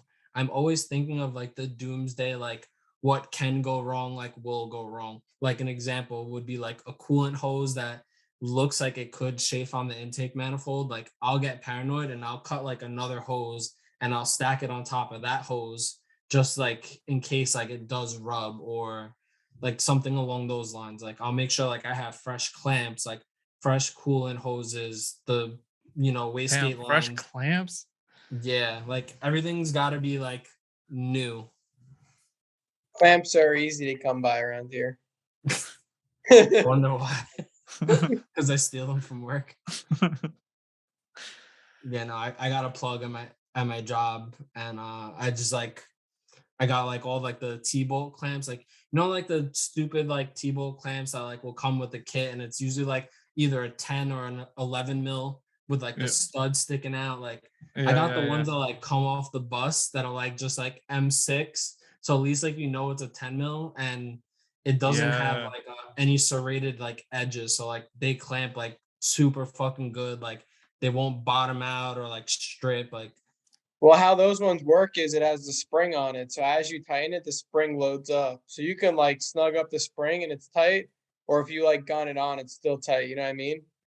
It has like that spring on the end that when it loads up, it Ah, like that's pulls the nice. tension on the clamp. Yeah, yeah, Cheat codes. Got yeah, the got the like got them government clamps. yeah, yeah. people on my story be like, "Yo, what are those?" And I'm like, "I don't know. Like, I stole them from work, man. Like, I don't fuck. I Yeah, wouldn't even know what you would call them because it's not even like a T. It's not like a T bolt because there's no I'll look it stud. up. I don't know. I just call them bus intercooler clamps. Straight off the city bus, dude. Straight up, yeah. If it can survive like a million miles on a fucking bus, then Yeah. that shit's good. Yeah. You don't gotta worry about those like It's cheap called a constant. It's a constant torque hose clamp. All right. woke as hell. The Dude, more you know. get yourself a constant torque hose clamp. Oh wow, they're only $2. Oh wow. I must have Wish stolen like $2,000 worth. Wish.com. Yeah, you got the good ones. You probably got like the top shelf. Or I don't know, it's government stuff, so maybe bottom shelf. I don't know. You never know. No, it's definitely good shit. Like all the bolts I have are like grade A, like stainless bolts. Like I have them on my truck, like for my license plate, and I didn't wash my truck all winter, like snow, salt, everything. I Yeah. washed my truck off 2 weeks ago, and those bolts look fucking brand new still. Like Nice. won't even fucking get eaten up by salt. But yeah, that's like one thing I'm like definitely on top of is like hardware, like making sure everything's like super like secure. Like if it could like get burnt out or something, like I'll sleeve it. What was it? Oh, What was it like shipping your cars all the way to California just to go drifting? that was Like, the worst experience of my life prior to buying a house. I'll tell you that right now. We got scammed the first time. Like we got scammed by like some hotshot dude. Like he took like a deposit to like lock down a date and then fucking ghosted us. So we were like already out like $600 like between all of us already. And then I forgot about all this. Why'd you bring this back up? Then I ended up linking up with someone else that had a company or something, and then then it got into a problem where we would get close to a pickup date and then they would fucking cancel on us. And you would need to like submit the VIN, like the paperwork, like insurance cards, like whatever like you might need for the car to get on the trailer, and we would have to do it all over again. And then I'm trying to be the coordinator. I would need to like get the info from fucking Tom, from Jeff, from Brian, like, and then Tom like won't answer me. Like it was just such a fucking pain in the ass. And then, then 2 days before pickup, then we would get canceled on by somebody else. It was such a mess. But one of our homies, Sebastian, Sebastian, he does like the vehicle like coordination for like music videos and shit.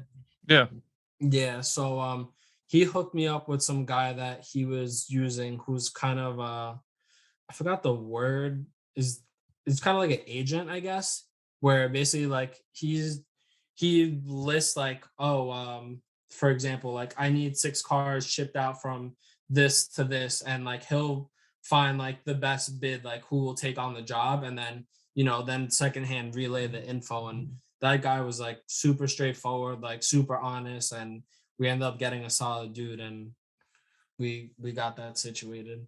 Like he made it like very, very painless. Like so basically like you would send a deposit to like secure the truck, then you'd send all the paperwork, they would pick up the truck, and then you would pay them for the first half of the trip. So then the cars get there, they arrive, like that's paid for, and then somebody else for the return trip, they would collect the money and then just bring the car back for the rest of the trip. But since we flew out, we left the cars at the Airbnb and someone picked them up. I think like we PayPal them like money or whatever, but it was all like secure and everything. But yeah, it was definitely a nightmare. It was not easy. I don't know how I afforded it, honestly. Looking back at it, it was like $2,500 each car. Yeah, it was I remember it was $1,350 each way.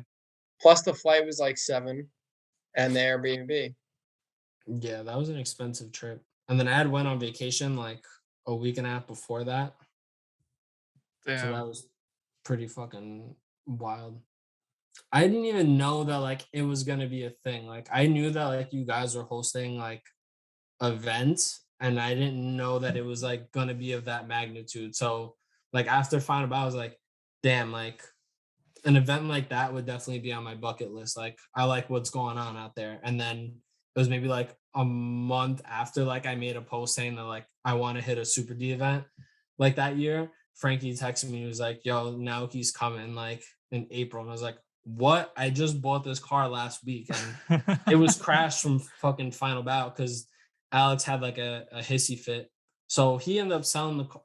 So that Final Bout, I had ended up fucking up my chassis. I hit the wall and I had a piece of like rust that I didn't have repaired at the time.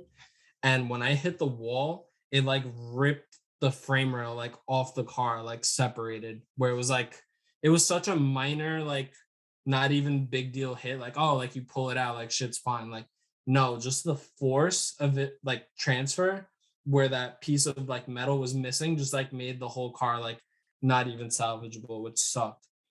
And conveniently, Alex was like driving like the balls off this car, like going crazy. He crashed into like he didn't crash. One of the Shaw Dynasty cars spun out in front of him, and he just like was on limiter and did not stop. He was just like still hit him. This video is hysterical because like he bops his Celica so hard, they're at a dead stop, but his foot's still on the gas. So you just hear like dong dong dong dong dong, like stop. Basically a standstill burnout up against the front of the car. Like basically like pushing this guy. It was so like it was fucking hysterical. But anyway, he had a hissy fit because like we were sharing a shop that was like kind of sketchy and we were kind of over it. Like it was super dirty and like ghetto and like literally in the hood. Like it was like not good over there. And yeah, we were just kind of like in agreement like with the team, like, yeah, like we want to look for somewhere else. And he just had a fucking hissy fit. He's like, we can't be a team if we don't have a garage. And we're like, we can still be a team. Like, we're just gonna have our cars like at our houses and like we can work on it. And he just like wasn't having it, and he had a hissy fit and he wanted to sell the car. So I was like, all right, whatever. So I ended up buying the car with the 1J in it. I had PBM knuckles, like PBM arms, like SPL shit. It was caged with the 1J and like completely crashed front end for $5,000 with Type X aero on it. I took everything It was off. a different time. Yeah, I would never get that deal ever again. I took everything off that car. We put a rad support on it. I bought all the Origin shit, and that was pretty much it. Like, I originally bought the S15 to drift.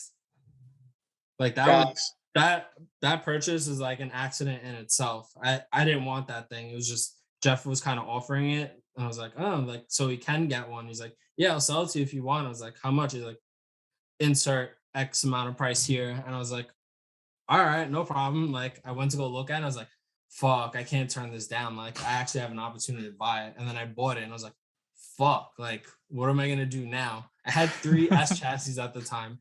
I was dealing a Zenki. I had the S13 hats, and I had the 15. I was like, damn, this is like kind of geeky. I got a 13, 14, and 15. So I end up taking all the parts off the S14 because I had pretty much restored it. So I took the subframes off. I took the SR out of it. I sold it to Joe because it was an S13 motor. I didn't want to put a 13 motor in a 15. It would like kind of bother me a little bit. So I got a 15 motor for that. And yeah, I put it together. I was like, fuck, man, I can't drift this car. Like, I need something to like bang up. And then he just like put a for sale post that he was selling it. He wasn't talking to us at the time too. He was like super salty. And I was like, dude, like, I'm the one that built this car. Like, he doesn't even know how to work on cars. So I was like, fuck it. At least like if I buy this car, I know like what I touched and what I did. Like, it'll go a lot smoother. And then I bought it, and I've had the car since. Put all the Origin shit on it. And then I went to Super D. Super D was my shakedown event. I street drifted it once, and I loaded it on a trailer, and I went to California with it. How about you, Tom? How was your car like ready? Yeah. Yeah, your shit was good. It was never. You had that motor we were talking about. The Yeah, the magic motor in it. Yeah. The only thing I really had to do, I think, was get it tuned. Maybe, or is that before final bout? Yeah, no, the car was just good to go because I put that motor in right before final bout, and I sprayed the car before final bout. And then that was September, and then Super D was April. I probably didn't drive in between that because winter happened. I think all I really did was like powder coat wheels, and then they got destroyed at Grange. My car was still extremely low and stupid at the time. Oh, dude, Grange is a wheel killer, or was. It still kind of is, but yeah, my car was still like low though. It was weird. And my car was low. He kept on the entry. He was throwing it. He would blow. I think he went through like 6 tie rods in like an hour because he had no bump stops on the knuckles. Like, he was throwing it. Like, it was for a low car. Like, it was like getting hucked pretty fucking hard. But just, you know, from it being low in that angle, like, he kept blowing the fucking tie rod out. Like, he would take a lap, come around, like, try again. It would be fucked up. He'd pull in, and like this tie rod's like pretzelized like this, like a fucking V. I think we end up taping you know, like the bolts that come with the outer tie rod to like lock the inner in. I think he just like duct taped that around as like a ghetto like lock stop, and that was it for the whole weekend. Like, no more problems. He left it too. Yeah. Like, he left it after that. Like, he never actually fixed it. But yeah, I think the only thing that went bad for me is my fuel pump died. I had to change a fuel pump when I got there. And like, we were in California. I didn't really know many people, and I was like, I'm fucked. Like, where am I getting a fuel pump from? I was trying to call we weren't friends with you guys either. Like, we didn't have any plugs or like anything. We were kind of just out there on our own. Just actually, you know, Jay Horchata Whore. Yeah. He knows like all those dudes. I guess what area is that? That's Orange County, right? Where Rival is in Apexi, USA. So I'm those just gonna dudes were, nod. I think so. yeah, that fabrication dude, like what's his name, B-side or something like that, Yeah, fabrication. that's He it. hooked me. Jay hooked me up with him, and he hooked me up with like 4 fuel pumps. You're like, here, try one of these. You're like, all Literally, they right. were like, we don't know which one works. And then, so like my best friend at the time was living in Jacksonville, and he's like never met Mike Wright or met Jeff. And I somehow convinced like Mike Wright to pick him up from the airport. They went to Orange County, got me the fuel pumps. Then like Jeff met up with them and picked up my friend Mike, who he's never met before. And they took like a 2-hour trip to the Airbnb. And then I just remember Jeff like drinking out of a handle of Jameson at like 3 a.m. and me eating like freezing cold In-N-Out burger and like changing my fuel pump and basically throwing up from the gas fumes. And then I started my car, like I said before, and like smoked the whole house out at like 3 a.m. Yeah, that'll happen. And so you guys drove the whole event, like no major issues. I broke an Yeah, e-brake cable. That was it. I was Damn. fine. I think the last hour of the event is like when shit went like starts going sour. So I think I did the Oh, most damage then. One of this wait. the daring partners dudes, his diff exploded like right after the entry, like where it kind of gets into like that tight hairpin. So he Damn. like tried to clutch kick, it exploded, and we all just like clutch kick, like gang banged him, like Yeah, we just all crashed into each into other. him. But then And one of the daring partner dudes smashed into each other on like, so that no, first Tom, turn. wait. Yeah, that's what I'm gonna tell right now. So like, Yeah. so there's that first turn, and then there's that second turn. Then you go all the way out to like the end for that right turn, like by I guess like the roadway you would come in from. You know what I'm talking about? Yeah. Yeah, like it kind of goes like this and then out that way. So they Mhm. like spun out and like had like a 4-car pile up there. Me and Josh didn't know. We got on the track and we were warming our tires up or something. And like I did like a 720 on the oil and Josh just smashed into me. We both slipped same time, and he fell off the track, but his bash bar was just sticking out onto the pavement, and I started washing out too, and I was like, oh no, and my window was down, and I hear it fucking shatter, and I was like, fuck, like this has to go on a fucking transporter, and I got no window, man. The best part was my friend Jim just had moved out to like Portland. And he like brought some kid that he met out there, like one of his new friends. And he was like, yo, this is like my boy. Like, he'd never been in a drift car. Like, can you take him for a ride? And I was like, yeah. And then like he gets in the car, he like buckles up, and I looked at him. I was like, you ever crashed before? And then I was like, I'm just kidding. And then we did that. Oh wait, I also have this video too. Hold on. That's always like Uh, the thing. Dude, taking people on ride-alongs and then Dude, I don't having like taking people on ride-alongs. It scares me. Like, I don't yeah. want to get into a situation where I get someone hurt and then fucking they get obliterated and somehow like I get sued for something because they jumped in my fucking car. Like everyone's all like, oh no, I wouldn't do that. But like when you're driving at the fucking limit, like you don't know what the hell is gonna happen. Like Yeah, it, shut up, Josh. Tom, on the contrary, it's a figure eight. What could go wrong on a figure eight with no Oh, fucking walls or on that anything? figure eight, a lot. Not the way they that should was set they up. should have made it Not extra like how crazy and VMI just was. send cars while other cars are doing the figure eight. And you got to like jump in and like time it.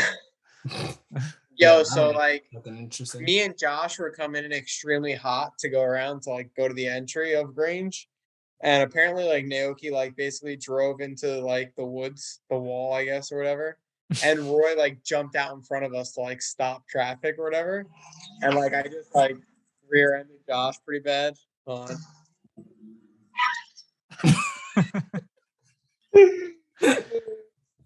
I think we've all done that. I mean, like if you're close or if you're starting close and somebody like That's what we does were doing. We were starting close and like Roy jumped out in front of him and I just didn't stop. Like his car stopped me. My foot was still on the brake and I just like fucking got yeeted off the track. I was like, oh my God. I didn't even know what happened. I just heard the and I look and I just see Tom like laughing, like with his gloves in his hand, like, sorry. And I'm like, oh my God. Well, when I hit the wall going like 60, when I totaled my car, I had a passenger in my car. Whoops.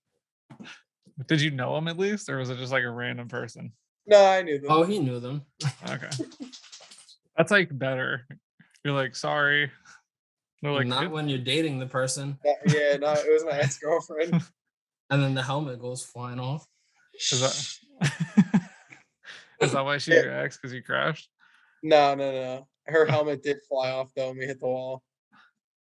Like, I thought like the first thing I thought in my head was like out of my peripheral vision was she just got decapitated. Oh fuck, dude. Like, you know what I mean? Like Yeah, I because you didn't just see the think helmet fly. You're like, is that her head? I was like, You're like, oh no, the head's still there. Okay, yeah, that'd whoops. be that'd be wild. I don't know. Yeah, No, there is a risk. Like passenger seat is a risk. ever since that crash though, I've been telling people I won't take ride-alongs at all because I'm afraid like somebody could break their neck or something, you know? Like Yeah, if I get hurt, like it's my own fault or whatever, but like I don't want to hurt somebody else, ruin somebody's life because they wanted to go on a ride for like a shitty fucking car. yeah, Yeah, our cars of all cars. Yeah. yeah. My car's been bent straight like 4 times now already. Fuck that. I don't know, man. Yeah, it's definitely that's something you have to think about. Sometimes I don't though. I'm just like, yeah, get in, it'll be fun. Yeah, honestly, me too. And then you like after the first lap, like you know, like when you have the oh shit moment, and your like butthole clenches, and then you're like, oh fuck, I have somebody in the car with me. Like that would have sucked. Yeah, I try to avoid that at all costs, unless like my fiance wants to get in the car. Then it's like whatever. Yeah, you can kill her. Yeah, When you marry her, you'll get some money at least. dude, she almost God. kills me when she drives. Yeah. She's got me fucking paranoid. The Miata doing like 100 miles per hour down the Garden State. Yeah, I mean, thank God that car is like she hasn't driven it in the past year, but she drives the CRV like it's a fucking Miata. Things lifted like so. Her Miata is like the first car that like she learned. Well, she learned how to drive on my S300, but that was like her first car. So it was like stick Miata, and I think just because that car's so balanced and smooth, she just like didn't know she doesn't know the potential of the car or like know how bad like shit can go. So like Yeah. there's times like I followed her somewhere and like I don't see her like step on the brake. She'll like just like whip the turn, no brake lights. Like I hear like the rev mats downshift. I'm like, Jesus Christ, like or That's kind of there's like sick though. times that I've like been late to work or like I left early and I'll see her like blow past me like on the fucking highway. I'm like, she's moving. And she's like, I can't go any slower. Like the car only like functions good at this speed. And I'm like, I look down, I'm doing 75. She's doing like a buck, like in fucking Miata. I'm like, geez. And there's been plenty of times that like people like have called me like, oh yeah, I saw your girl. She was flying. And it's like, she's like this 5-foot girl and she's like not aware of what she's doing. Like she does I not would know the probably would potential have of the ate. car. She thought it was front wheel drive for the first 4 years she had it. Like that's like her knowledge of cars. Remember when Gene used to drive it? Oh fucking fat fuck. Her stepdad. Yeah, it's fucking butterball in the car. I cannot fit Miatas, so I can only imagine. Me neither. You There's this definitely really couldn't either. Yeah, there used to be this really cool one at the track, and like our friend would be like, "Yo, you want to drive it?" It like had like fucking what's that called? Launch control and shit. I couldn't Oh, fit. Mr. I was too Bean. tall. Yeah, that Yeah, I car's was too sick. tall. Well, was sick. They're good cars. For drift cars. That was probably like the closest car that I've ever driven that felt remotely close to an S chassis. Like it's definitely more nimble, but like a turbo Miata, like definitely feels very similar to like Oh, an there he S goes. chassis. Hmm. Like it was good. Like the way his car was set up, like it was just set to like just leave it in third, and you could pull the handbrake, like sit on the clutch, and it would pop off the launch control, like pop, pop, pop, and like just fucking light the tires up. That's pretty cool. And it was quick too. Like he would like drag race people like on the straight for fun, like whoever he's tandeming with, they would just line him up side by side, and he would just like hit the launch control and like dust all these like fucking dudes. He would hold the fucking hydro and like bum bum bum bum bum bum bum bum bum bum bum and fucking take off. Dude, we should Had a we mega should, squirt. we should do that on our cars. I thought about it. I really did. Me and Get Jeff the Evans were crackle talking about tune. doing it. I think there was a way to do it through like the TPS or something like that. He was I telling think me. Power FCs have a launch control thing. Dang. Yeah, Dude, Apexi was ahead of their time. I they know what I'm were. doing. Apex? I don't know. Someone's gonna correct me. Apex International. Yeah. Apex I. Yeah. Apex I. Or when people say Greddy, like I think it's like G Ready G-Red. is like the actual name. Yeah. Yeah, dude. I gotta get a T Rust. A G ready T Rust. I don't know. We be fucking shit up all the time. Like people, I don't know. People get mad about. I was playing Assetto and someone on Discord's like, it's Brid. You don't say bride, it's Brid. They're getting like super mad about it. I'm just like, It's always the people that don't drive too that like get mad fucking offended by that shit too. I mean, People always like, oh, you're into cars? I'm like, no. I just like drifting. Like I hate fucking cars. I hate car people. I hate everything about it. Like, I just like drifting. That's it. Like I don't care about all these expensive parts.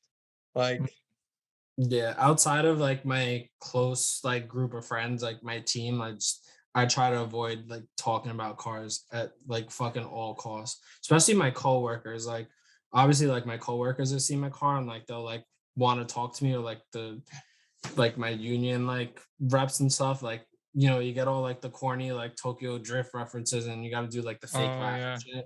Yeah. worst. Yeah. I feel like Tom's like a secret like hot rodder. Yeah, I love hot rods, dude. Are you kidding me? My dad got 79 to 78 Trans Am. The dude that I hang out with every day of my life after work, the one that painted my car, has like an 1800 horsepower Chevelle. Sick. And like sometimes I help him build like whatever he has. Like right now he has a Mustang. I've helped him with a few times. Helped him change the trans in his other Chevelle to go drag racing. Like we swap torque converters and shit. Like so he can like jump the line harder. I love that shit. But I'll never do it because like stupid. Drag racing is expensive. Yeah. But I mean, I guess can't justify the money unless you're like drag racing on the street for money. Then it's like one thing, but I can't imagine like just being at the track all day to get, let's hypothetically 10-second car, like whatever, like 30 seconds of driving, thousands of dollars for 30 seconds of driving. Yeah, that's a wild one. But it's like, I don't know. It's like that's like a real, it's a game. I don't know how to explain it. I've been thinking about building a hot rod pickup truck. You should. Don't know why. Nah, then I'm broke. I'm already broke. I can't even afford drifting right now. You don't have to do it today. You can do it like eventually. Yeah. I mean, would you so like I've been watching how like drag racing shit. Would you gamble on single tandem battles? 100%. Like, you know how they you know how they do you're that? Talking to the wrong person. I know. I will gamble on anything. Like straight up. You know they have like the, I don't know, they have like this. You would gamble with grudge like match, the like up Link computer, like fucking popping, like he wouldn't care. Like he would do it as a scare tactic. Like if he knew his shit was fucked up, he would gamble, like he would bet more money to psych the other person out. Like, fuck man, like I don't know if I want to risk losing that. Like he'll like, you know, talk all tough, like, but he knows his shit's fucked up. Like 100%. So he'll probably bet a higher number. Yeah, you just bluff the shit out of them, and then you know when if they do call you, then you just got to sit there and be like, well, give them all. At that point, I would just crash into them because then they still have to. Then I have to give them money because I lost, but then they still have to pay money to fix their shit. So it evens out. Yeah. Yeah, like I've been watching like a bunch of drag racing shit, and they throw big money down on like 10 seconds of driving. Dude, half the people that like street race on like New York, like they either like drug dealers or like stealing shit like off people's cars. Like they got fucking nothing to lose and it's just a hustle. Like you can see all the drama in the videos too, like even with like the flashlight or like who's like putting like fingers, like, like the staging and shit. Like it gets crazy. Like the stakes are definitely high when you're betting like tens of thousands of dollars on fucking shitty Oh yeah, odds. people get crazy with that shit. Yeah, you also probably have to have some kind of reputation for people not to just rob you and be like, I I didn't think lose. people just don't give a fuck. Like, especially out here, Yeah. everything's recorded. They'll make anyone look like a bad guy. I'll build a hot rod, and me and Brandon have to his new Chevelle will race. Be strong. Yeah. We'll do He it. We'll doesn't do How have it. to sick is stomach. that thing? We'll do a $10,000 race, me and him, when I build my hot rod. Ooh, I like this. Drifters turn drag, Drag. old school drag guys. That We thing used is to, fucking really we cool used to though. do drag your drift car at Englishtown. That was fun. I kind Yo, of want to do my that because I need to learn how to drag race. That's like the one thing I'm bad at, like in tandem battles. Like I always get dusted, or Get people can smoked. yeah. I don't know. I've never needed to do that for anything. I did it with the 1J hatch. I drag raced. I went with my friend Damien and we raced side by side. Like, so he had the S14 and I had that. He did 11-1 at like 100, like 28. And I think I did, it was like high 12s, like 12-8 or 12-9 at like 108. And I was like, all right, like I'll take it. Like, that's all this shit's got at this point. It was kind of funny this past weekend. Like that event we drove, me and Jimmy Oaks were like parked up next to each other, and we were talking, and then all of a sudden they were like kicking everybody off track, like the session was over. And I looked at him, I was like, "Yo, we're drag racing right now." He's like, "What do you mean?" I was like, "How much power is you?" I was like, "How much power you make?" He's like, 390. I was like, "We're drag racing right now." And I was like, I told this girl, I was like, "Record this." Of course, like I even made like the grid worker like call it like 1, 2, go. And we pull off mad hard, and then my car just was like, it just started sputtering. I was like, what the fuck? Of course, he didn't bet money on that one. Thank God. I would have been fucked. Jimmy would have stolen my money. I remember we did drag your drift car night though. I had a single cam KA still. And I beat one of the track workers' cars who had like a 400 horsepower A86 fucking SR car. Oh, because he had those little ass tires. I remember This that. shit was just spinning like first through fifth, and my like single cam was just like. I Dude, probably I did was like so a mad. fucking I an got 80 one race. pass. I got one pass that day. I was like, oh fuck it. Like I'm gonna turn the Gretty boost controller up. And I did one like pull, like it hit 16 pounds on the T25 and it fucking grenaded. Blew I the was turbo like, on. shit. Dude, Yeah, so I blew up a T25 at 16 pounds also. damn. Yeah, I blew this shit They don't like 16 pounds. Nah, I blew this shit up like instantaneously. We had a drift event like the next day, and I was like, fuck, like I need a T25. So I went to my boy's house. He had a CA18 T25, and I was like, all right, it looks the same. Like it literally looks physically the same. I was like, all right, cool. So I run to my house and I was like, you know what? I'm gonna see how fast I can pop this shit off.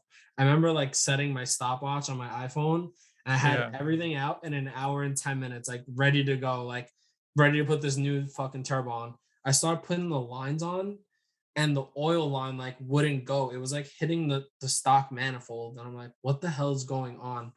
I like figured out that the CA18 turbo is like clocked like just slightly different, where the oil feed, like the 90 was like hitting, so like it would either strip or just like not go on, and that shit like ruined my weekend. I was like, motherfucker. And I was just sitting there like 3 a.m, like 24 years old. I'm like, I want to go drift tomorrow, and I just have like 2 like fucking turbos in my hand. I was like, shit. And that was the last drag your drift car we ever got to do. I remember Jeff ran like under 10 seconds in his FD car, and like they all freaked out because like you're supposed to have a special cage for that and a parachute or something like that. Whatever he did, he was supposed to have a parachute. And I remember like the track workers freaking out, and the track owner was like, whatever. Yeah, that was the car he was doing FD in, like the LS car with like the crazy like Rhino intake and shit. That was a fast car. I think he made like elite for its time. I think it was like 700 or something like that. Yeah, I went against him with the game of tables. That's how we became friends. Yeah, that's how we met. I was always wondering that. Like, hold on, I'll show you the picture. So like you you guys met him what, like at English Town, and then I met him you when I was 17 years old. you brought him into the circle. You're like, He didn't come into the circle till after Super D. Like he wasn't on the team, but it was just, he's the East Coast dude, like we're East Coast, and like, we were always like going to like the same events that, we were traveling to. Other people from Club Loose like weren't really coming out, and so we would just automatically hit each other up like, oh, like you guys want to do this event? Like, sure. And then he just eventually was on the team, So like like Club an Loose, initiation. Club Loose loves to talk shit like jokingly about like people. And for Drag Your Drift Car, they would like line up the two cars and then like show the two drivers. And this was the picture for me and Jeff. I was like, me holding dude, look at you, dude. That fucking haircut, Tom, yeah. dude. That was for Game of Table, not Drag Your Drift Car. Oh man, you look like such a. I don't know. You look like you could get in some trouble. Yeah. Yeah. You look like you look like you're somebody who would get into trouble, but trying to look like you weren't. Yeah. It sounds about right, honestly. Wow, Yeah, Josh. that's probably like my first recollection of Jeff, like Game of Yeah. Table. That didn't car is see- so I cool. I didn't see that when we were there for BMI. We were Table like doing, game? yeah, we were doing something else. I think they were doing table because we know Jeff's good at it, and we're like, oh yeah, like you do it, and like he advanced twice, I think, and then he just like fucked up one of them and just like yeeted the table like the center of the fucking figure eight, and I was like, whatever. I was pretty good at game of tables. I never got to do game of table. I feel like that's something I would practice like I'm so competitive. Like if we were like actually I don't even know what it is because I'm gonna see Oh, it. here I have a So- video. Check it out. Hold on. all right, This is might as well explain it. Flip it, Tom. Oh, so it's pretty much just like sliding the car next to a folding table to try and Yeah, get as like close you as would- possible. Exactly, and then they would measure from like the door handle or something like that. So Uh, I thought that run right there was like the money run, and my door handle was like this far from the table, and I was like, I won. And then I pulled back around, like waiting for them to tell me I won. And they're like, all right, like practice is over, like time to do your like. And my second run, I came in like way too fast and just literally sent the table halfway across the track. Like I swung the rear and it just smacked the table and like obliterated it. Yeah, they do it like every once in a while, like just like some random summer or like a Friday night drift party or something. Like the Yeah. last hour, they'll get people to Yeah, to do it. they got like a Wawa gift card and like a Outback Steakhouse gift card that you win or something like that.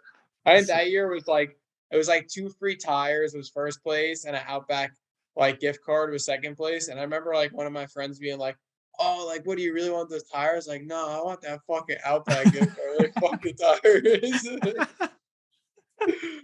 Yeah. This is gonna be the year though. Me and Josh are gonna drive a lot. We didn't drive much last year. Yeah. This is definitely our year. I've been saying that for like 10 years, but no, this is definitely the money year. Everyone's like, I don't know, kind of inspired and got their shit together, and we're pretty dead set on like, I don't know, we kind of had an epiphany at Final Bout, like when we drove really fucking bad, and it was just, like everyone's driving, doing their own thing, but we're not driving together. So Yeah. we kind of got to go back to the basics and just get back to it. More. Well, I yeah, don't know. like judging that, I know you guys can all drive. Like, so I was like, eh. Yeah. It was weird to me though. Like I was looking back at videos and stuff. Like when me and Josh like first when my car was painted green and his car was painted pink, and we first put those like vinyls on that first year, like 3 years ago or 3 years ago now, maybe. Like that whole year and that whole year after that, we drove every single event together. And then like the past, like all of last year, we didn't drive one event together. And I was like, oh, that probably is what did it for us. Like why we fucked up so bad last year. Like You think it's just bad luck or like overcomplicated setups or like what? I think I was just building an overbuilt car for no reason because I built that new chassis last year. I didn't finish it until like 2 days before final bout, before special stage. And then after special stage, none of us drove until final bout gallery because they crashed. I was And fighting demons all year. Brian like yeah, put his car together, like finally got it painted. You know, everyone's just kind of, we have so many people, but everyone's kind of just at that age where you kind of got to cut the shit and like kind of get your life together at the same time. So I know Yeah. Brian's like balls deep in like the tattoo thing. So like that wasn't a thing. James was trying to find like another career. And then, you know, he was just more focused on driving and like not keeping the car super nice. I don't know. Everyone's just kind of doing their own thing. Like Tom's brother Chris, like he didn't drive for like almost 4 years because he was in nursing school. So, and he was driving a lot up until, you know, he was doing that, and it was kind of like a reset button for him. So I It's think a this year everyone's kind of got their shit together, and we've kind of just said like, you know, fuck driving like all the big like quote unquote like cloudy type of events. Like let's just keep it simple, like just do some private days and just, you know, focus on driving together and making shit look good. Just take it back to step one. yeah, we'll probably drive like Englishtown, Thompson, and that's really it. Maybe we'll drive some of those US Drift Street Legal events, but like other than that, like that's local still technically. It's only like 5 hours each way. You know what I mean? yeah. Like I consider 5 hours local. Yeah. But Yeah, that's local for some people, for most people. Like we're pretty blessed that at least for us, like our home track is 30 minutes away. Like a lot of yeah, people don't have that luxury. And they've yeah, been like having events for like almost 20 years now at this point, at least like 12 events or more a year. You got one a month, sometimes twice a month. You got, you know, pretty lucky. And you got the drift school now too. So if that's not even enough, you can, you know, do some private days and get some instruction for a few hours with no one on track. So I don't know. I think we're pretty fortunate, and we're definitely going to take advantage of that this year. Yeah. I think driving with, yeah, trying to do too many big events is It's a lot of money. It's a lot of it's stress. Like, it's money, it ends stress. up making your whole season just the big events, and that's it. Yeah. And then you don't really get to like enjoy, and then you can't really catch like the small shit because you're like scrambling to make the event, and then you have yeah, XYZ happen. You don't really have time to like fine tune shit. You're just like scrambling to get to the next one. The thing yeah, you're talking about with like how it's stressful that you have a lot of people on your team sometimes when you're like going places. I think the other nice thing is when you have a lot of people, like when people have to take a break or like focus on other life shit, like you still have enough people to at least go drive with like two or three people, you know? well, that's what ended up happening for so long. It's everyone just kind of doing their own thing, and you know, like Joe's like super into basically everything but cars at this point. Like, kid has like a fucking boat. He's got like 7 motorcycles. He's got 3 cars. Like, he's always like intertwined, like doing something. But you know, he's motivated. Alex sold his car, but then you know, we recently put a car together for him. Like, so he's ready to go. Chris, he's pretty stable in his career now. He's ready to drive, like his car works. And yeah, I mean, Chris Kachese with the BMW, the unsung hero. He doesn't really come out to any big events, but you know, he's always down to drive local too. So I don't know. It's definitely going to be a lot of changes this year for us. You'll definitely see us like more local at like the Club Loose events and shit. I'm That's kind excited. of been Now. my goal. Just hang with the homies, get dinner after, Yeah, that's the best. roll deep. So Palmer, are you guys gonna come to BMI if it happens again? I've had like a few people hit me up and be like, "Are you guys coming? You wanna bring your cars?" And we're just like, I'm just like Super D, I think Matsuri is like the big focus. Yeah, exactly. And then yeah, like honestly, man, like gas prices right now and tires and all other shit's like adding up. So like the faraway events are like kind of scary. But it'll be Yeah. I really want to drive English Town in my car. Like I want to at some point in my life. I don't know when it's gonna be. I don't know when I'll have the money to do that. Yeah. But Definitely that scary the times. road Like, course is so sick. Yeah, I I'm told you growing you an were allowed to stay. appreciation for it.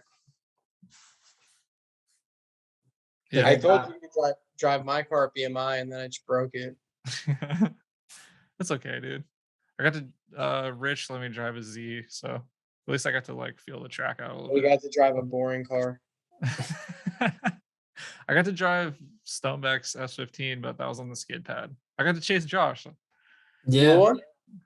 No, Or the the red The one. red one. I got to drive Ooh, the the red fast one. The good one. one. Ooh, driving that, I was like, I need to finish this tune up. I need to get my car making some horse ponies because this is wild. Yeah, that car is pretty ridiculous. Yeah. That car on a fresh set of tires is like a big threat. Yeah. It's just like a big fucking moving target. Like I don't mind. I love driving with Jeff, but when he's on fresh tires, I get fucking shook, especially if he's chasing, because there's no mercy. But Yeah. you know, that car goes through tires so quick, so it's very short-lived. And if you get to fucking make it and he's like, yeah, I got maybe 2 more laps, I'm like, all right, you lead, bitch, like you go. And, like, Yeah, you yeah. switch it up on him. But like, you now know, it's my turn. Exactly, but he's consistent. Like he's gonna just give you the consistent, like wide lead line. So Yeah. you'll never touch him just because by default it's so fucking fast. But it feels good to put the pressure on for change. The Yeah. problem is the pressure's on you so hard with him though, and he's so in your line. If you make one, he like knows the track so well that if you make one mistake, he's hitting you. Like, that's it. Like I have some friends like that. At your whole team. Yeah. I think Julian's like thing is just like I remember like seeing him. He's actually at gotten a lot better. I don't know if it's because he got glasses and he has like depth perception now, but like I was gonna say yeah, I remember shots fired though. I don't think I said that on here before. I remember was like- being in the bar before we were driving, either Super D or Final Bound. He just looked at me and he was like, "Crash, crash, crash, crash." And I was like, "No, please don't hit me. Like, don't." He's not like that. He's like very much trying to not. Oh, I Like, know. He's like I don't know. He like figured something out, and he's able to. Like I said, I don't know if it's because he got glasses and he actually like has depth perception, or I think He my can car is a see little faster better. now too, so it's not just like a fucking Moving target. yeah. I should probably get glasses. Can't see anymore at all. It definitely helps with drifting. At I night, wear when I You wear we wear mine. drift at glasses night, when you drive? Yeah. I can't. Like my helmet, like I have a small head. Like my glasses will push up into like I my got like face. the So hell I'll wear like contacts. I gotta run like the super thin fucking stem. I Yeah, don't know. no, mine are I've like never seen you without glasses. super like Holy thick. shit! What So the like the fuck? second I Hey. put this on and the helmet goes on, like this will do this or it'll like do that. Like Yeah, that's the worst. Yo, check these puppies out. I'm nervous. Oh, dude.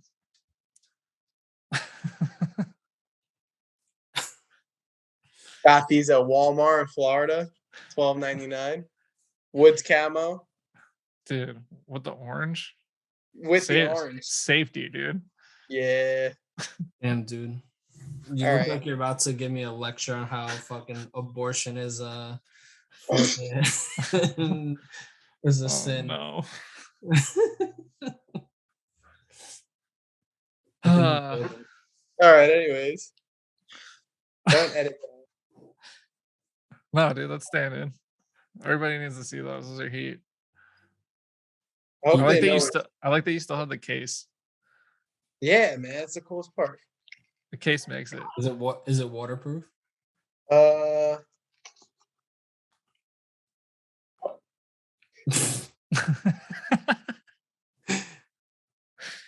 The cup was empty. You dropped it in an empty I cup, know. dude. It's not- Damn, I got caught. All right, so you guys have like Josh, you've been to Japan, you've drifted at Meihan, you do enjoy that like driving style. You came to Super D when Naoki was coming. What had you guys like? I mean, obviously your entire team is or not your entire team, but a lot of your team are S chassis with like similar setup. Like what is the like decision behind that? Not decision, but like what led you to that kind of? Well, if Frankie's listening to this, he would just call me a cult leader. I'm like, if I'm like, very adamant and I'm like passionate about something, like I'll kind of like push my opinion like heavily and try Here's to what convince happened. people to like. Josh bitched about it enough, and then we all raised our cars, and it worked. So that's what happened. But yeah, like what I'm getting at is like I won't like talk shit like just to talk shit, but like I'll try to lead by example. So at least like if I'm driving like consistent and like my friends are seeing that like my driving is changing or I'm like being a little more not reckless, but just being more putting it all out there. Like, you want to lead by example. And I think that eventually it just became a thing. And, people like my teammates will get a ride in my car and like, damn, like this shit moves. Like this car just basically drives itself at this point. I'm like, yeah, like it's not that crazy. Like I think Tom was probably like the hardest one to convince, like, because he's the youngest one and Hey, he was like very. my car was raised before everyone's else. I was I like know, right but on. I'm saying like you were probably like the hardest. You really didn't want to do it.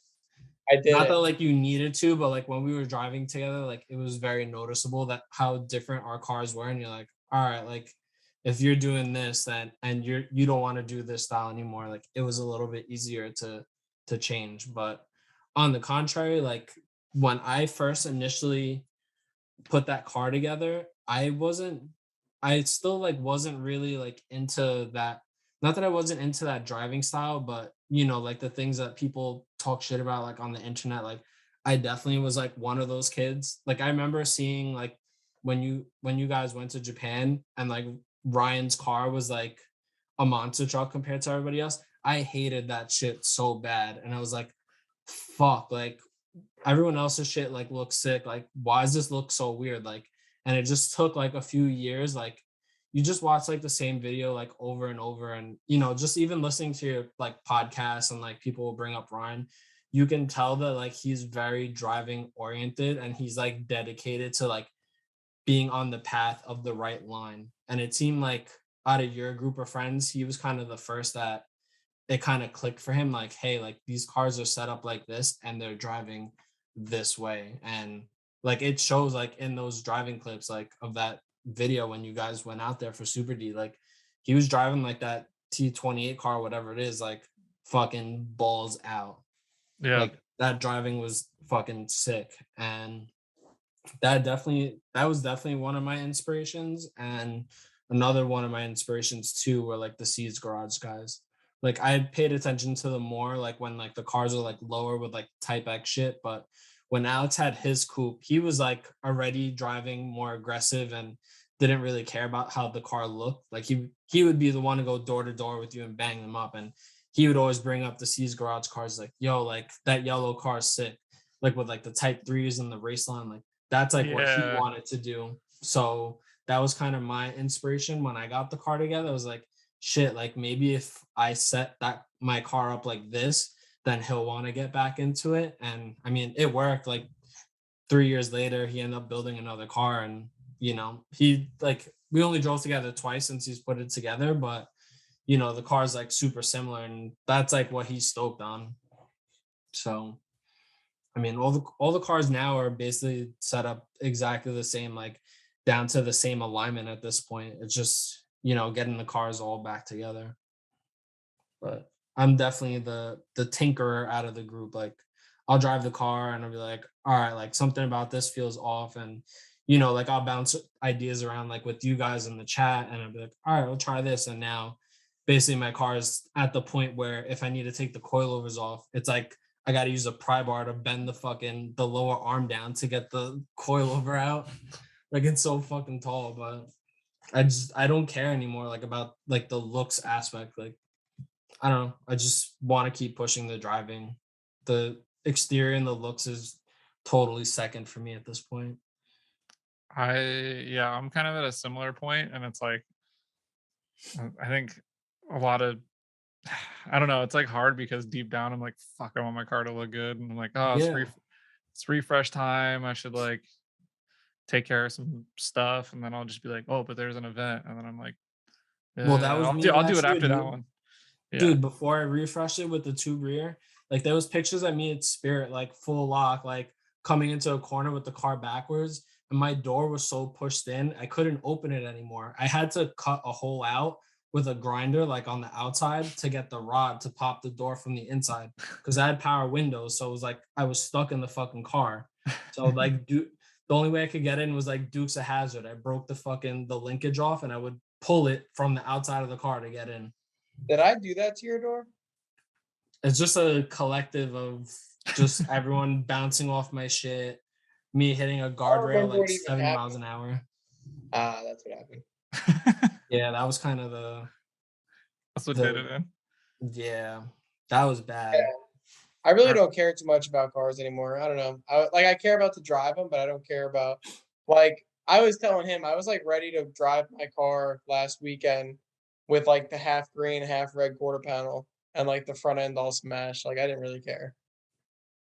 Like, you know what I mean? As long as the car drives, like, whatever. Yeah. Like, my shit used to be dumped with like collars removed out of my coils with like 12K front springs and like 10K rear springs. But that shit never worked. Yeah. Like I had like cut modified knuckles, and you know like where the bolt goes through for the outer tie rod is tapered. I had the taper welded upside down. So he put the left one on the right, like vice versa. So they were like when I cut them, I backwards. swapped them by mistake. I mean, so I took a die grinder and I die grinded it and I just shoved the tie rod in there.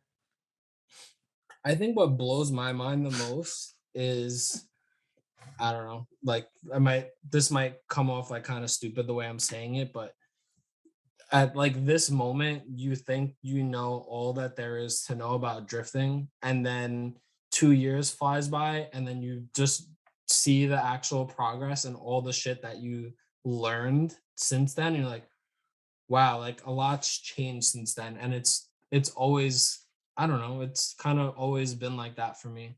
Like I remember going to Japan and driving that car. I was like, at that moment, thought I knew like everything that there is to know about driving at that moment. I drove that car. I watched like people drive at that event, and 2 years later, like I'll still look back. Well, yeah, like 2 years later, like I'll still look back like at those clips, and I'm like, wow, I would never even think about like clutch kicking to initiate the car to like shift the weight of the rear to the car. Basically, like from whatever like Osaka cars like I'll see on Instagram, you know, they'll load the suspension by steering in first to get the car to counter, and then they'll clutch kick on the fucking release. Like that's like what gives the car like that extra hard whip. Snap. Yeah. Yeah. And I just, once I caught on to that and I started watching my old clips, like I realized like why I boofed it so bad during that comp, because it was wet and I just fucking clutch kicked into it. I should have steered in to load the car up and like put some traction down and then clutch kick. I could have dug out of it. Yeah, I definitely have. Yeah, I definitely want to drive that course eventually when I feel like I have the skills to do it correctly. I still don't feel like I have the skills to like do it correctly. I feel like it's, Yeah, me either. there's never enough. Like just from what I've seen and like what I've witnessed with my own eyes, like we're so fucking far behind. Like we're light years behind. And then when I think of my teammates too, who have been driving less and like, yeah, man, like you've been killing it. It's like, you don't know what killing it really is. Like I haven't even scratched the surface.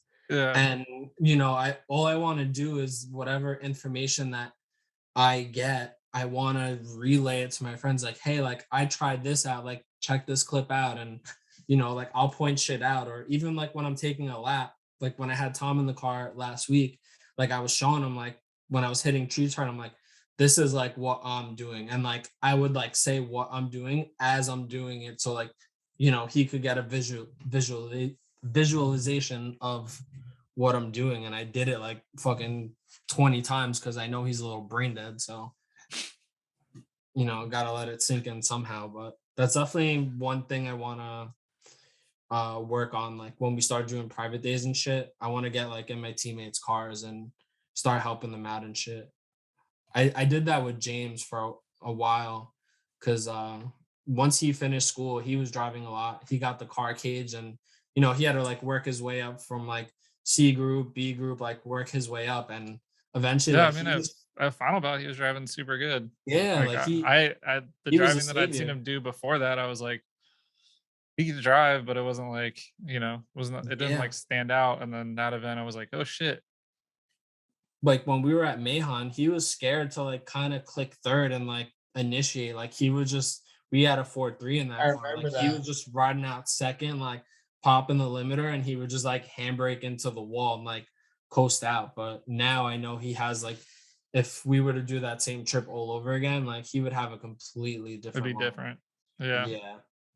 It's just insane like what seat time actually does, but he's definitely like really, really impressed me. I feel like if I get in the car with him, I don't need to not point anything that like he's doing wrong, but like I get very impressed very quick. Like for what his setup is, like horsepower wise and everything, like he makes that car fucking work. Like when he was driving with Taguchi, like that was very impressive. I was honestly kind of bummed, like we didn't even qualify for the singles battles. Like he would have put up a really good fight. Like I was definitely bummed for that. Yeah, I was because it was the only car that fucking worked that weekend. Yeah, but he was like putting it on Yeah. people the whole fucking weekend. Oh yeah, people were like getting mad that like we didn't know because he was just like driving with them and fucking shoving his car up against them. Yeah, he was definitely fucking killing it. But I'm looking forward to driving with him ASAP.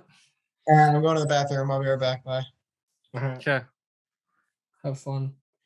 So Palmer, what's your goals for this year? I feel like listening to your podcast like over the past 2 years, it seems like you've definitely been crushing your goals. You said you wanted to get better at chasing. You won a competition. Congrats, by the way. Thank you. That's Thank pretty you. sick. That was definitely on the top of the list of goals because I'd You're crushing it. first time, chase driving. I want to get better at like, yeah, I realize like my biggest thing is launching and like staying close. Like Yeah, that's the momentum is key. like Julian's hella good at it. Jason's good. Pretty much everyone except me is good at that. So like that's now what I need to focus on. Um I was actually thinking about this today. Like I don't know, like obviously I'm not gonna go do like pro spec or some shit or like a Yeah. shootout. Like I don't really have any desire to do that route. Like, and if people do that, I don't no hate on that, but it's just I don't know. I We're two street for pro am and we're two comp for grassroots. I feel like that's kind of like where our group of our driving style is at this moment. Like we want to drive a particular way, but we don't want to drive like fucking sweeping super long like sweeper tracks like crab walking and shit. yeah, But like we're any too aggressive for like the normie like grassroots dudes. We're kind of like yeah, outcasts. yeah, a little bit. I don't know. I feel like there's a lot of people that want to do it similar. Like I don't know. I think there's kind of like a movement in the Oh, for grassroots. sure. I see it It's like now. Like people even see at Casey shirts tucked in and like you guys and us and like that dude's like my fucking idol, man. I love that Casey. guy. Yeah. Like I ain't airing like his personal life out there, but just basically like what I've heard and like the sacrifices he makes to, Oh yeah. fucking make that happen is insane. Like if I had like no relationship or like no ties, like anything holding me back, like that's something I'm that dedicated that I think I would pursue like something very similar to make that happen. I think Just it's because I love it so much. yeah, and yeah, like think about being stuck like because he would go back to Australia to go see like friends and family, I think for like months at a time, or I think he would do like months on, months off, but he literally has been in Japan for the last like 2 years due to COVID. So like Yeah. I'm sure that's that's a tough situation, but you know, he's still grinding on his business. He's still driving. Like, yeah, Yeah. I think we're all, and he's kind of like living all of us like Yeah, super drift nerds dream, where it's like he just lives out there 100%. with the people that we He's friends with the people we look up to, and like he gets, his information and wisdom, everything, direct from the you see source, you it. know. Yeah, like you see it in the driving. Like it's all passion. Like Yeah, it's pure passion when he's driving, and you see like just in the way like his car initiates, like throttle control, just the way he moves, like I don't know, nothing about it is forced. Like he just, I don't know, it's just natural. Like that's his purpose and he's living it out, man. So You guys definitely talking shit? props to him. No, we're not yeah, talking, total opposite of talking shit. Okay. complimentary. Yeah. Not Oh, about about me? not about you. No, Giving no, about people me. giving people Sure, yeah, yeah, that's flowers about they you. deserve. So what? All right, my goals. Honestly, like if comps pop up, I'm not like, I don't want to say not as afraid. I've been taking them in a different mindset. Uh, like I was back. I don't know. I kind of deal with like not like anxiety, but like I get really worked up about like, oh, is like everything gonna be right? Oh, it's a competition. Oh, I want to like show up with like the best of it. Like have Yeah. what tire pressure do I run and shit. And then like the last couple, I was just like, ah, fuck it. Like my car's smoked. Like I'll just drive around it. And I did decent. And then this one, I just like rolled up and I was like, I mean, I have some tires. Like I'll come do it. You know, Yeah. like you know. And then the ones that you go into it where you're like, I don't know. It's like it's knowing like what to be prepared about, I guess, is like Yeah. key. Like if you get like hella like about the details of like, well, what am I gonna eat? And am I staying like, you know, like, oh, well, I'm gonna get a hotel because it's close. I don't want to have to like tow there. And it's like just tow there and get there late. Like it's Yeah. fine. Like don't I guess like don't over stress the whole situation has been like really helpful. Yeah. I'm trying to digress from that as much as I can. I don't know. I feel like competitions for a while kind of got in my head. Like whatever I was driving in, I was like placing at minimum. And then once I started losing that mojo, I kind of started hyper focusing on like why I'm not placing. And it just made me more worked up. And then now I just have it so micro analyzed that down to the point that I don't even feel like competing, because if I don't win, it's a waste of time. Just because it's a lot of fucking money, and you're paying per lap to drive. It's not like you're driving for fun, like for the sessions. Like if you don't win, you're not getting your money's worth. And Yeah. that's kind of like where I'm at this point, The one where the one I just did was like a double elimination and it was kind of sick. Like you get to lose twice. I don't know if okay, Oh, you I don't know if I'm you yeah, about that's what I'm about. dude, so like I'd never done one before, but it's way more battles. So like even if you lose, like you could end up doing 4 battles if you lose your first battle. yeah, If you lose your first battle, you could still win, which is tight. So mhm, like there's like all this like it's complicated and it's kind of confusing to track or whatever, but I really liked it for 2 reasons. One, like it takes the pressure off where you're like, fuck, if I oh, for lose this, I'm sure. going home. You know, like I don't want to I came No, out that's here like me. Like if I lose, I don't shake hands. Like I pack up, I'm gone. Like that yeah, like my mood is ruined for the fucking week. And it's not even the person's fault. Like it'd you're just just be hella like a competitive. mistake I made. Yeah, it's just a Yeah. mistake I made, and I'll just eat myself up in it. Yeah. So the like I mean that's a nice part about it. And then two, like you're guaranteed 2 battles, right? Like dude, if I like for a while, like I was losing on like the first battle or like my car, if your car breaks, like dude, you know, there's no way Yeah. around that or whatever. But um I'm definitely like interested in doing some more like comps, but it's not like the only thing I'm looking forward to. Like I just want to drive like it's my goals are drive with the homies, get better. Um I want to drive internationally somewhere and like actually be proud of the driving I do. Cuz Hey, man, I I've yet lose to do sleep. that. I lose sleep over that like every fucking day, honestly. What about you guys? What are your goals for this year? I mean, you My kind of just told me, goals, but yeah, my goals, yeah, just pretty much practice with my team, try to stay local, really just micro analyze, hyper focus on the task at hand, and just keeping it very basic with my team.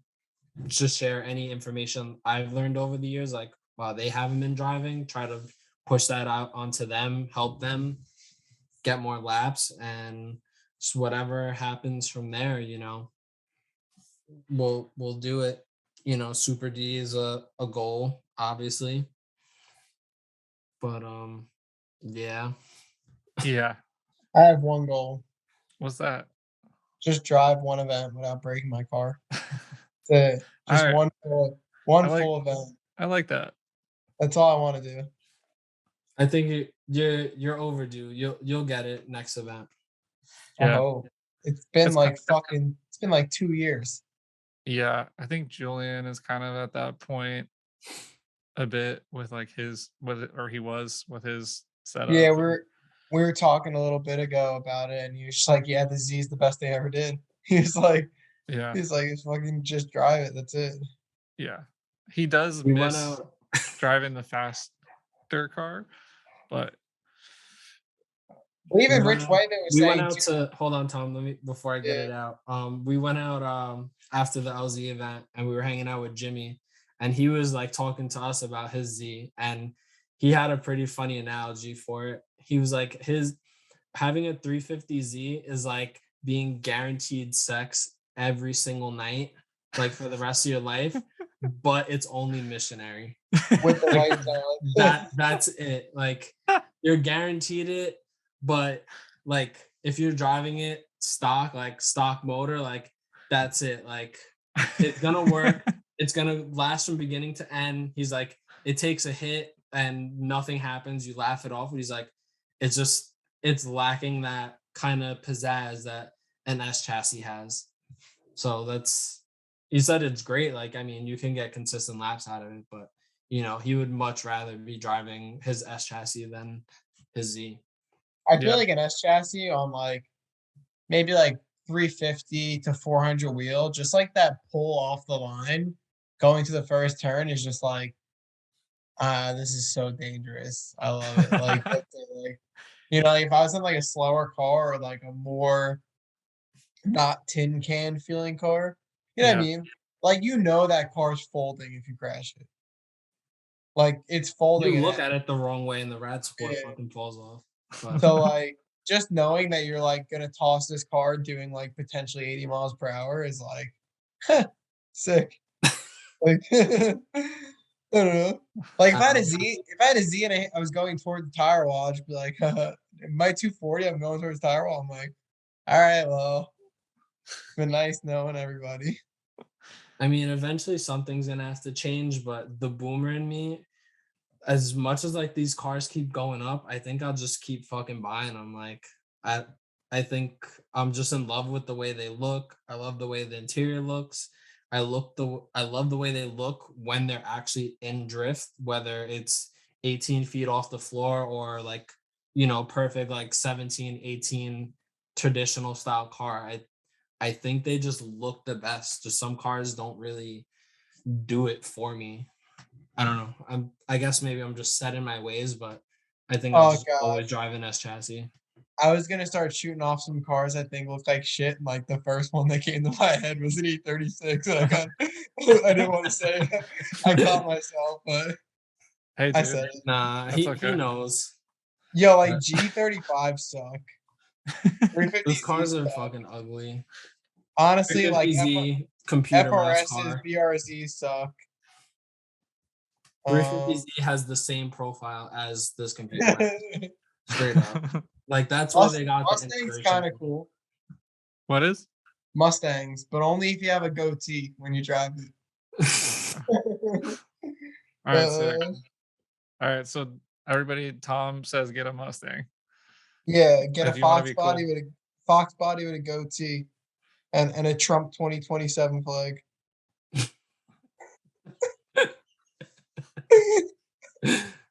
No, I Oh, think if I ever had to change like to another chassis, it's got to be a FRS. I think that's like the closest thing that resembles like a sport compact car, for me at least. I mean, But I yeah, want to we're put not. SR in it. It's not like we're getting like a ton of options these days. So. Yeah. Well, that's what I'm saying. I think like I'm talking shit like, oh, you know, these cars are ugly, but I'm gonna be the dumbass that gets like finessed by some TikTok kid like paying 11 grand for a rusty car because I want to live my boomer like early 2000s fucking my You just dream said car. TikTok kid. This guy talking like he's 40 years old. I'm 30, 31. I'm getting there. We're getting there, dude. We're gonna blink and another 4 years is gonna pass. And I know. fuck. Dude, We're I gonna feel be like like one more Japan trip in. We're gonna be like another Super D event or two in. Fucking like two more final bouts. I feel Or like SRs. I feel like Super D Matsuri, like the first one was like 2 years ago. Oh, like the first one? Yeah, It was like 6 years ago now. I know. It's crazy. Yeah, dude, this shit is just moving way too fast. This life shit. Yeah. What are you gonna do though? Enjoy it. Enjoy it while it lasts. Yep. As Drake said, YOLO. That's the motto. All right. On that fucking note, you guys want to get anything else out? Shout anybody out? Shout out to all the homies, Front Street. Shout out to everyone behind the scenes that we roll deep with. Shout out to all the East Coast homies. Shout out to my fiance.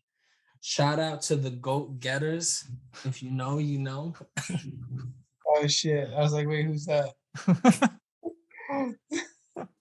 But yeah, I mean, people that help us out, Faction, TF, Tire Streets. Oh, Plug. good one.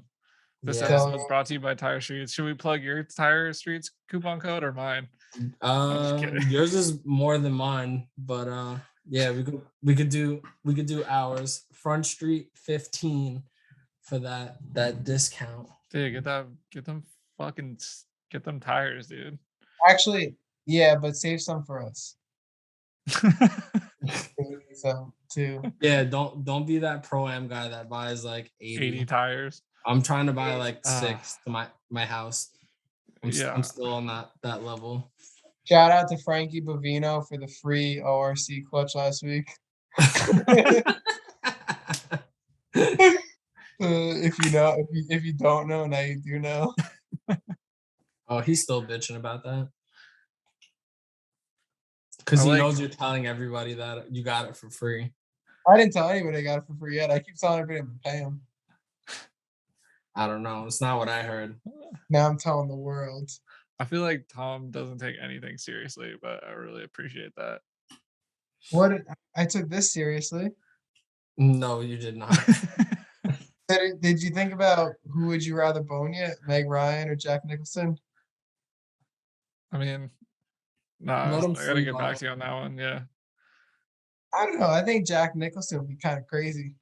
Like if you take like the Shining Jack Nicholson, the fucking wide, crazy eyes and shit. Yeah. Here's Johnny. You ever see the Johnny video? No. So don't play it. Okay. Can I play it or no? You can look it up. It's on Pornhub. That's gonna get flagged on YouTube. Yeah, wait. Are we gonna get flagged if I show you some crazy video right now? Yeah. So don't do it. He's like looking it up right now. I know, I'm not gonna do it. Just send it to the GOAT getters. No, I was gonna show him the bowling alley one.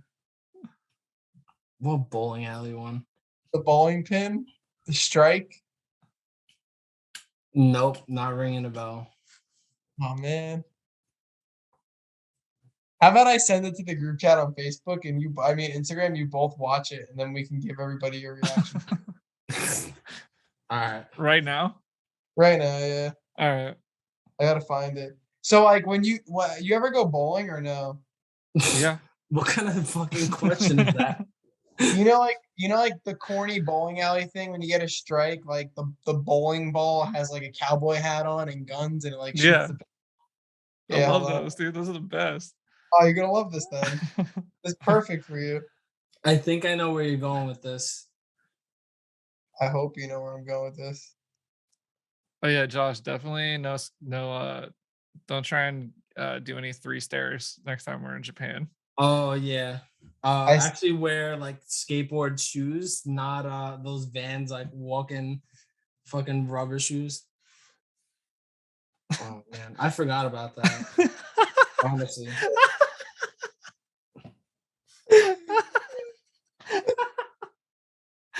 Oh my god, it's the dumbest shit ever. If you want to see it, hit up Tom. I'll send it to you. Must be 18 or older to subscribe. Sorry, Jack. If you're listening, you can't watch it. Oh my god, dude. What else we got? We were talking about more stuff or no? I don't know, dude. I feel like we didn't talk about much. I think we I just feel like we just literally just like talked to our friend for 3 hours about life.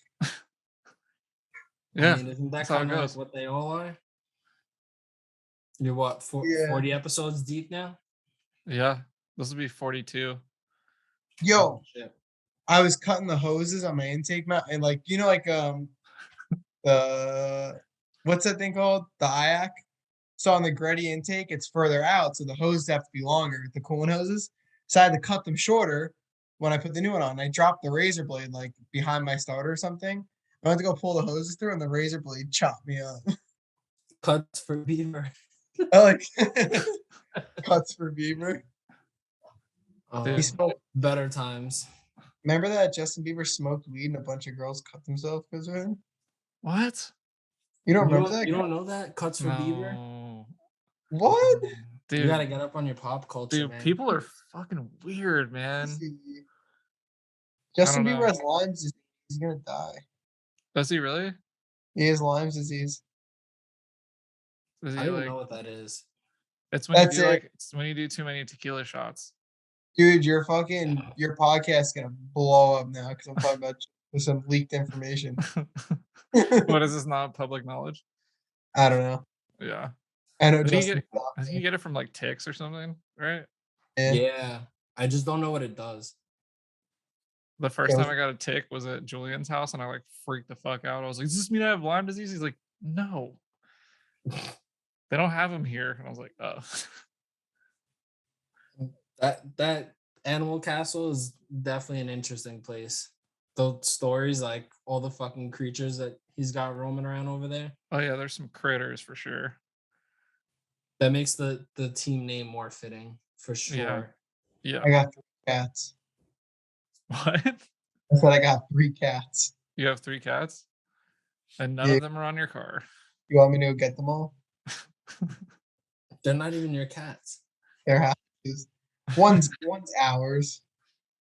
What's up like I feel like the ratio of people who have cats and also drift is like very high. Well, yeah. I mean, just in our group, we probably got like 30 fucking cats. So Yeah, I found a kitten at work like maybe 4 years ago and just brought it home. And my mom fell in love with it. And then my mom became like one of those cat rescue ladies. no way. So now my brother has like 12 cats in my old house.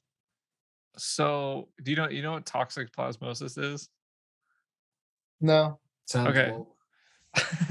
sounds like my toxic no, toxic plasmosis is like cats have this like thing in their poop that like rewires rats' brains into thinking it like makes fucking rats horny for the smell of cat piss. So it's like a hunting thing, right? Like it's like an evolutionary thing where like fucking rat like they like come into contact with cat poop and then they're like fuck yeah, let me get that cat piss, and then the cat eats them, right? But it does this wild shit to humans. And like this is like a studied fact, right? Like humans who like get the same thing, it doesn't like make them horny for cat piss. It like takes away their like inhibition for fear. So like Well, people who like there was like a doctor who did a study on people who have died in motorcycle accidents and like ran them against if they had toxic plasmosis, like the shit like got into them essentially, Like and like bloodstream or something. it was like a much higher percentage of people who had died in motorcycle accidents had that. So I feel like every time I ride my motorcycle, I should eat a bunch of cat shit. no, like you already got it. Like if Uh, what I'm saying is like people fucking I don't know. This might not have anything to do with anything, but like I feel like there's a lot of people who are really into cats that are into drifting, and I feel like drifting's not like something that you get into if you're not like if you're like oh, afraid of shit. I see what you're saying now. Oh You're wow, saying we you all, are woke, man. yeah, you're saying we all ate a little bit of cat poop, huh? No, you don't eat it. You just come in contact with it. Like Oh, I've definitely come in contact with it. yeah. Yeah, Yeah. I'm about to get more woke right now, but I Josh about to remember go shove his face in the litter box. no John no is gonna be no. like, We're So John is like like, what do you, we're about what to do you? get we're about is to it- get a little deeper now. Oh So no. your brother is convinced that Valino tires smell like cat piss. So maybe oh dude, it all makes sense. Illuminati confirmed. yeah. So makes sense why now he's fucking fearless. He's been inhaling fucking cat piss. You know But- what? I'll say it on the podcast. oh no. Fuck. Whoa, dude. Eh, Well, there goes my sponsorship. Wait, you have a Molino sponsorship? No. Oh, sick. Yeah, we're all sponsored by Tire Streets now. Yeah. Accelera is taking over the world. And guess what? Huh. They don't got some tall weirdo running around with a mohawk. Oh my fucking god, dude. this is gonna be the first podcast to get canceled. Yeah. They're like, how come you didn't put out the Front Street one? I don't know. You got any other fucking hot takes? I think that's all I got. That's all Dude, I'm if you trying to- made it 3 hours into this podcast and you like turned it off just before this, I got. Yeah, good for them. I hope the guys listen to that. Or he does. Fred Lumplump's gonna listen to it. Fucking Mexico. no, he's back. He's back. He's drinking pee now. He's drinking cat piss. He's drinking cat piss, trying to plot his next scheme. Yo, we Dude, better be careful. that one was wild to me, bro. That one was wild to Dude. me. He disappeared. That one was wild to me. Like when someone sent me that video of him, like, yo, I'm Wait, what video? Is this a video the of him video drinking of piss? him telling his kids that he drinks piss is like the fact that that's like you can get canceled on YouTube for like saying, you know, like COVID or whatever, fucking, but you can like tell your child that you're doing that and that can stay up on YouTube. That blows my mind. yeah, Insane. he's doing like a cleanse where he's not drinking anything but urine for like a month or something. What the Or fuck? eating or Definitely been anything. over a month now. We should follow up on that. Yeah, we Yo. might need someone like if someone knows him, like do Yo, like a please health get and him wellness help. check because Yeah, get him help. Send him Yeah. back to Mexico. yeah, I think he has like I think he's something happened and he had like a mental break or something because I don't know what's going on there. Yeah, 99% of the drift community kept posting, "Where's Fred Lumplums?" That's what happened. That was his mental break. That's a weird one. Yeah, I should stop talking shit. I feel like this is all gonna come back. I mean, I don't know. It's just opinions, I guess. Like it's not like you're like You can edit it out, right? yeah, like a No, lot I'm like just kidding. You all have I to. mean all this stuff's like alleged. You know, we don't know really what's going on. Like maybe it's all an act to get attention or something. Like Yeah, like allegedly the Mohawk weirdo from the weirdo. Allegedly. you like know something that we don't know, or we should probably like definitely. I don't Tom's know like, anything. he wants to air it out so bad, but he's not. I don't. Oh, air that out. I wasn't even thinking about that. I just think he's a weirdo. That's what I thought. Why your animosity was Hi. No animosity. No hostility. Hostility. Hostility. Yeah, no hostility. All the hospitality. All hospitality. We hate I think you need to go to bed. Yeah. you. No, not yet. I still got like 4 more hours. So I gotta go to work.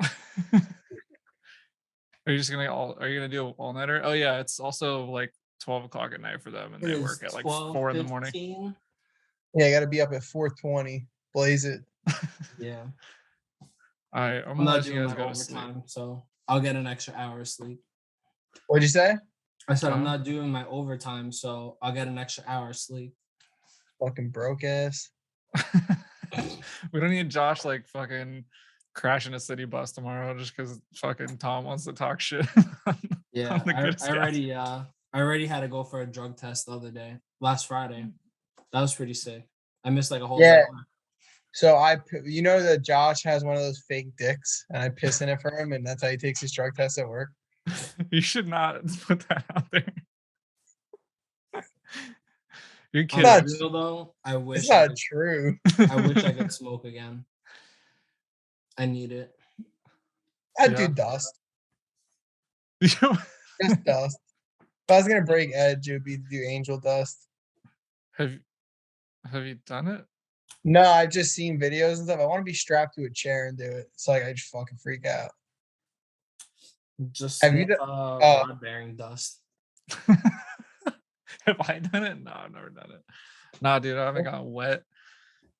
Remember that one car that I put together and it had rod knock? So I just took the lower pan down and we just slid Nissan Sentra bearings in it and then bolted everything back together and sent it on its way. Yeah. Dude, we tapped each rod up a little bit and like slid a Nissan Sentra bearing in and then just clamped it back and torqued it back and then put the upper pan back on and called it a day. She's still driving it. That's wild, dude. It works.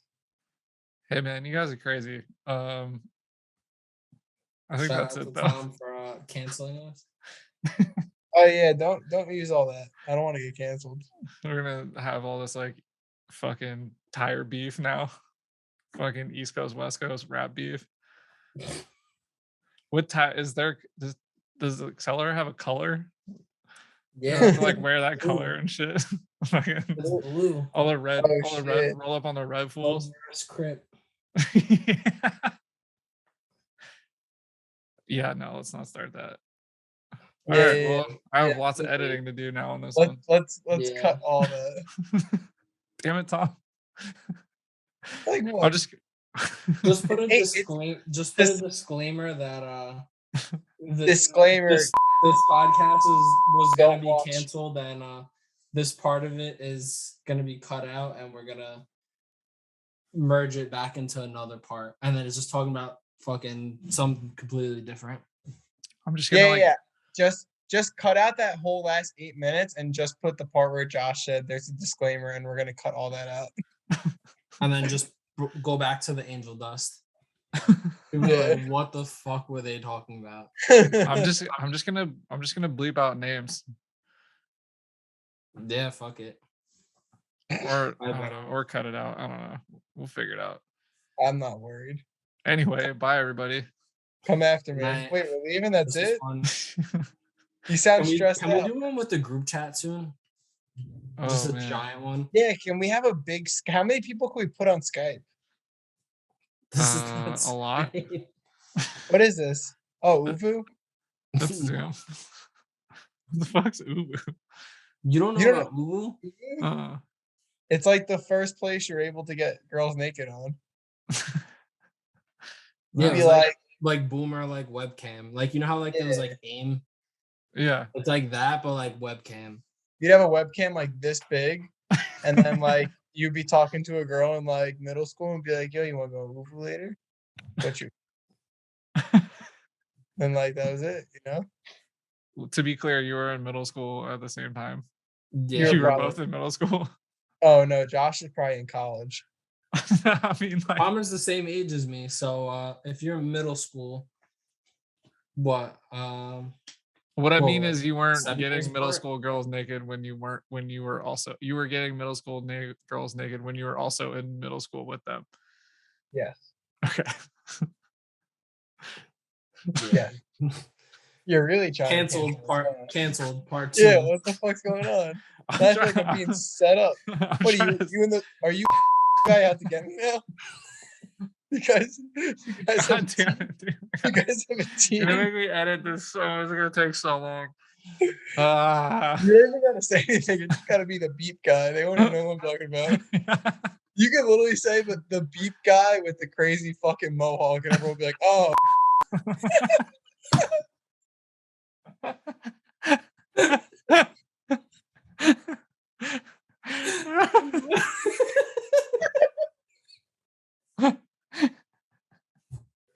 Oh god. All right. Shit. Cut. Yeah, but if we can get the whole group chat in on a Zoom, that'd be fucking sick. Yeah, I'd be down to do that at some point. The goodest cast with 40 people. The goodest casting couch. Featuring Mez. He'd be the fucking Dude. star of the show. I would just blow his face up on my computer, and that would be it. One time I was like, oh, I'm gonna try this like live stream like thing. I'll do like commentary on like FD just to see how it goes. And I posted a link, and fucking Mez joined it like shirtless, hungover in bed. And I was like streaming on YouTube. I was fucking dying, dude. He's like, oh, this is live. And I was like, yeah, you're on YouTube right now. And he's like, oh. Oh, God. Yo, his voice memos are like dude, I almost crash my vehicle every time I listen to them. Because I'm usually at work, and he'll be like saying some crazy shit, and I just start crying. He might be Drifting's funniest person. Yeah. I'm gonna put that out there. Yeah. I'll defend that title for him. He's Drifting's funniest dude. Straight up. If you don't know Mez, follow him on Instagram, and that's all you need. Yeah. Shout out Rackham. Yeah, shout out to Mez. All right. And stop. This is just gonna be like and beep from beep, and then it's just gonna end. It's gonna be so much funnier to listen to like 2 months from now after he's done editing it. Yeah, wait, what episode was this supposed to be? It's like episode 50 now. He's gonna keep going back to it and be like, why do I have to edit like 4 hours worth of shit when I could just interview a normal human being and just send it? Hey man, this is what you wanted. You wanted this. You knew what you're getting into. Yeah. I did. I think you guys get asked for a lot. So do we? Yeah. Well, here it is. Here it is, kids. First and last time. Yeah. Enjoy, kiddos. Don't do anything we do at all. All right. What are your takeaways? Tom would break straight edge to do fucking angel dust. Only. He says Only. fuck the Mohawk guy. Yeah, fuck him. Fuck the guy with the fucking logo on the side of his head. Josh wishes he could fucking smoke weed still, and everybody just wants to drift more. All right, that's a good. It sounds like a typical middle-aged degenerate thing to do. Fuck the Mohawk guy. Come on, do we all not agree on that? Like, am I the only one here? I mean, what, you wouldn't get your the company's fucking logo you work for shaved into your head? No. Now you're just making more work for yourself. I know. Well, I'm gonna have to do it anyway, so I might as well just fucking. It might as well the whole end of the episode just be like beep, beep, beep, beep, beep. I wonder. I honestly, I would get Accelera's logo shaved in the side of my head for a set of tires. Oh, dude, we should hit up Austin. Yeah, you can quote me on that. One set of tires. He's gonna send you like some fucking like 400 treadwear lines. I know he's gonna do it. I know he's gonna do it now too. You see it. All right. What else we got? It's time for bed, dude. Yeah. I know. It's I late. feel like I'm past that point now. Now I'm just fucking crazy. Yeah, This stop me. this is the Tom we needed like the whole time. He's just coming alive and we're all just like, all right, dude. I've been up, dude. I've been up since like 4:30. Not even earlier than that. Oh, dude. Quarter All to right. 4. We out, dude. All right. Me It's been too, but I'm fun. not crying. Have fun editing. Sorry. Yeah, At sorry least about I it. didn't do it this time. I was scared I was gonna be the. If anyone's listening to this, they were banking on me to say something bad. I'm glad. Tom. Dude, you're real professional now. Yeah, I gotta be a role model. Yeah, Josh is a role model. I'm just still a piece of shit. I got like 4 more years. And all these kids buying donkey masks, just stop, please. Oh my god. Nah, Wait, is that cool. happening? I don't know. You guys got some donkey style like knockoffs? Donkeys on Reddit. Yeah, Really? I heard Donkey Style was on Reddit. It's like a big thing now. It's back. I don't know. Some kid DM me literally like 2 days ago, and then he wrote like Donkey Style last seen like he knew the date like December 2020 or some shit like that, and he was like, "Yo, what the fuck's going on? Like, I was so stoked on this shit," and I'm like, "Dude, I don't run Donkey Style." Like, and he's like, "Well, who does?" I'm like, "We've said it like 1,000 times. Like, the person gets tagged. Like, it's not a secret anymore. It Yeah. never was a secret. Yeah. It's all out there." And he was like, "I don't know, man. I heard there was like a rumor. There was a rumor going around on Reddit." And it gave me like this whole novel. And I was like, "Please send me this link." And then Yeah. like an hour later, he was like, "Man, I can't find it, but I swear, like, you probably think I'm lying, but fucking it was on there. Like, people were wondering where you guys went." I was like, "Oh God." But, Can you imagine? Like, did you, when you got into drifting, did you ever think that there'd be like a Reddit thread about some shit you guys were just like fucking around? Yeah. some shit that like I was a part of by association? Yeah, like you had nothing to even really do with it. Just like, But, I feel like me and collectively got us in a lot of trouble. damn, now you're gonna have to bleep his name out. God damn it. Yeah, shit. me and the man got us in a lot of trouble. Yeah. You and the donkey. Me and the donkey. Josh got really mad at me when we put the transmission through the side of the quarter panel. I literally I'm not even friends with a particular person anymore because of that shit. Wait, what? Really? Yeah, you know who. Fucking Oh yeah. Oh shit. He had nothing to do with it too. Yep. Sticking up for people doesn't end well. So yeah, fuck that person. Dang, dude. Probably Yeah. not listening, but yeah, fuck that person. You gotta bleep that out. He really let me know how he felt. Called me an animal style reject. Ooh. Yeah. It's okay. I'm an animal style reject too. My stupid BMW. Anyway. On that note, yeah, fuck that person. And now Josh is going off the rails. Keep this Yeah, going. you caught me at a bat. I Yeah, like you woke me up, but I'm done. I'm gonna keep it. I like this hate. Let's keep it going. No. Josh, what do you got to say about I'm not getting into that. oh, Thanks for nothing. That's all I gotta say. Palmer's reaction says it all. And fuck Joe. Oh yeah, fuck Joe Escola. You could leave that going.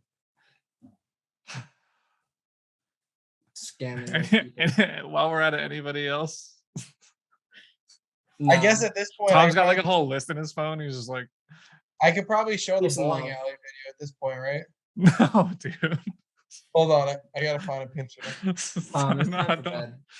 show the damn bowling alley video. No, I'm not. I was gonna show a picture of You ever see the picture that Ryota posted of? No. Oh my god. Wait, you have it?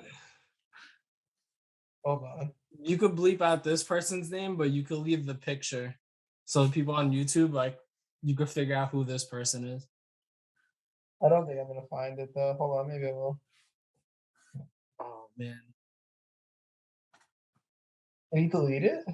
No, I know exactly where it is. Hold on. It's just a podcast now where Tom is holding his phone, scrolling. He picked his nose real quick. Doing it for the culture. I got you on this photo. I know exactly where it is. I gotta scroll back like 2 years. Yeah, what's the deal with like I had the sabotage dudes on and they like didn't want to talk about the like Joe shit at all. Oh yeah, they're boys. That's why. Mm. Well, they actually they're not No, I boys. think Boys, they got fucked over pretty bad, like the Yeah. worst, I think. yeah. I mean, I don't Yeah. blame them. I'm sure they're really fucking tired of talking about it or being Well, involved. they also like he like I don't know. I don't want to talk. I don't know. I feel Yeah. like he low key like manipulated them to like be his friend, and then he fucked everybody over. And they Yeah. kind of got thrown into the situation without being known that they were getting thrown into it. And it was kind of fucked up for them, you Yeah. know? Yeah. Like they got thrown into it by association when they really had no idea what was going on. That's not cool. Yeah. It's so crazy. He's been hated for so long by so many different groups of people. And he finally kind of like 80% got his reputation back. No, but like he got his reputation back like 80% and then did all this shit all over again. Man. Yeah, I do feel terrible for people who got like hustled or The worst part, yeah. I don't know. just a shitty situation. yeah. Half of Palmer's podcast is gonna be beep, beep, and then beep. I'm gonna have to ask you guys what you don't want in and what you want in. It's not gonna be up to me, it's up to you, you know. We'll talk this over tomorrow and we'll figure out what to bleep, like the last half hour of it. I'm just gonna upload the whole thing to like a Google Drive and you guys can listen to it and be like, nah, take that out. Oh, I already know exactly what stays and what goes. So I'm gonna listen to it and say, wait, I said that. Just leave it in. I don't do this for anybody, but you know. You don't want us to get canceled? I mean, I don't think you really get canceled for stating your opinion. Yeah. If I got canceled for saying you guys a fucking loser, then this world's fucked. I think he froze now. Oh no, he's there. Oh, I'm here. Are you tired? Me? Yeah. Dude, he's on like another time zone. Yeah, it's 9. I mean, I kind of am, but 9 o'clock. Not like you guys. Damn, you're in the fucking past. We're in the future, bro. Yeah, you guys are in the next day. We really are. Damn, time traveling's crazy. And you thought you were woke, telling us about cat piss.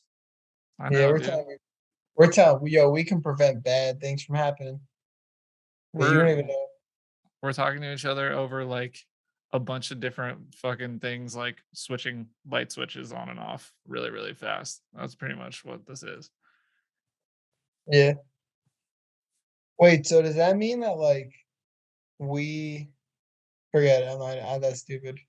No. Oh man, I can't find this picture. Yeah, the internet's just like a bunch of like light switch gnomes, and they like turn the light switches on and off really fast, and it's like really fast Morse code. Well, I was gonna say, like, when a natural disaster happens, does it happen at the same time, or do we find out about it first? Since we're like 4 hours ahead, like if a natural disaster happens at 7:07 a.m., do you guys have to wait until 7:07 a.m. for it to be like, oh shit, that happened? Yeah, definitely. Or does it happen at 4 a.m. there? No, we have, you know, because you're in the future, so yeah. We find out about stuff like 33 hours later than So if it happened and I called you, is there a way that you can tell your military and prevent it from happening over here? Yeah. Or is it too far gone? I got the picture. Yeah. I got it. You know, wait, hold on. You know what he looks like? No.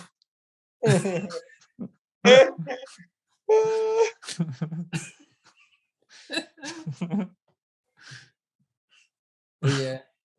A certain person posted that photo, like making fun of him. But we won't say names, but it was fucking hysterical. I'll tell you who it is after the chat. Once After the this is recording done. stops. Do we just All right, end it? time for bed. Yeah, I'm just gonna end it. Just end it.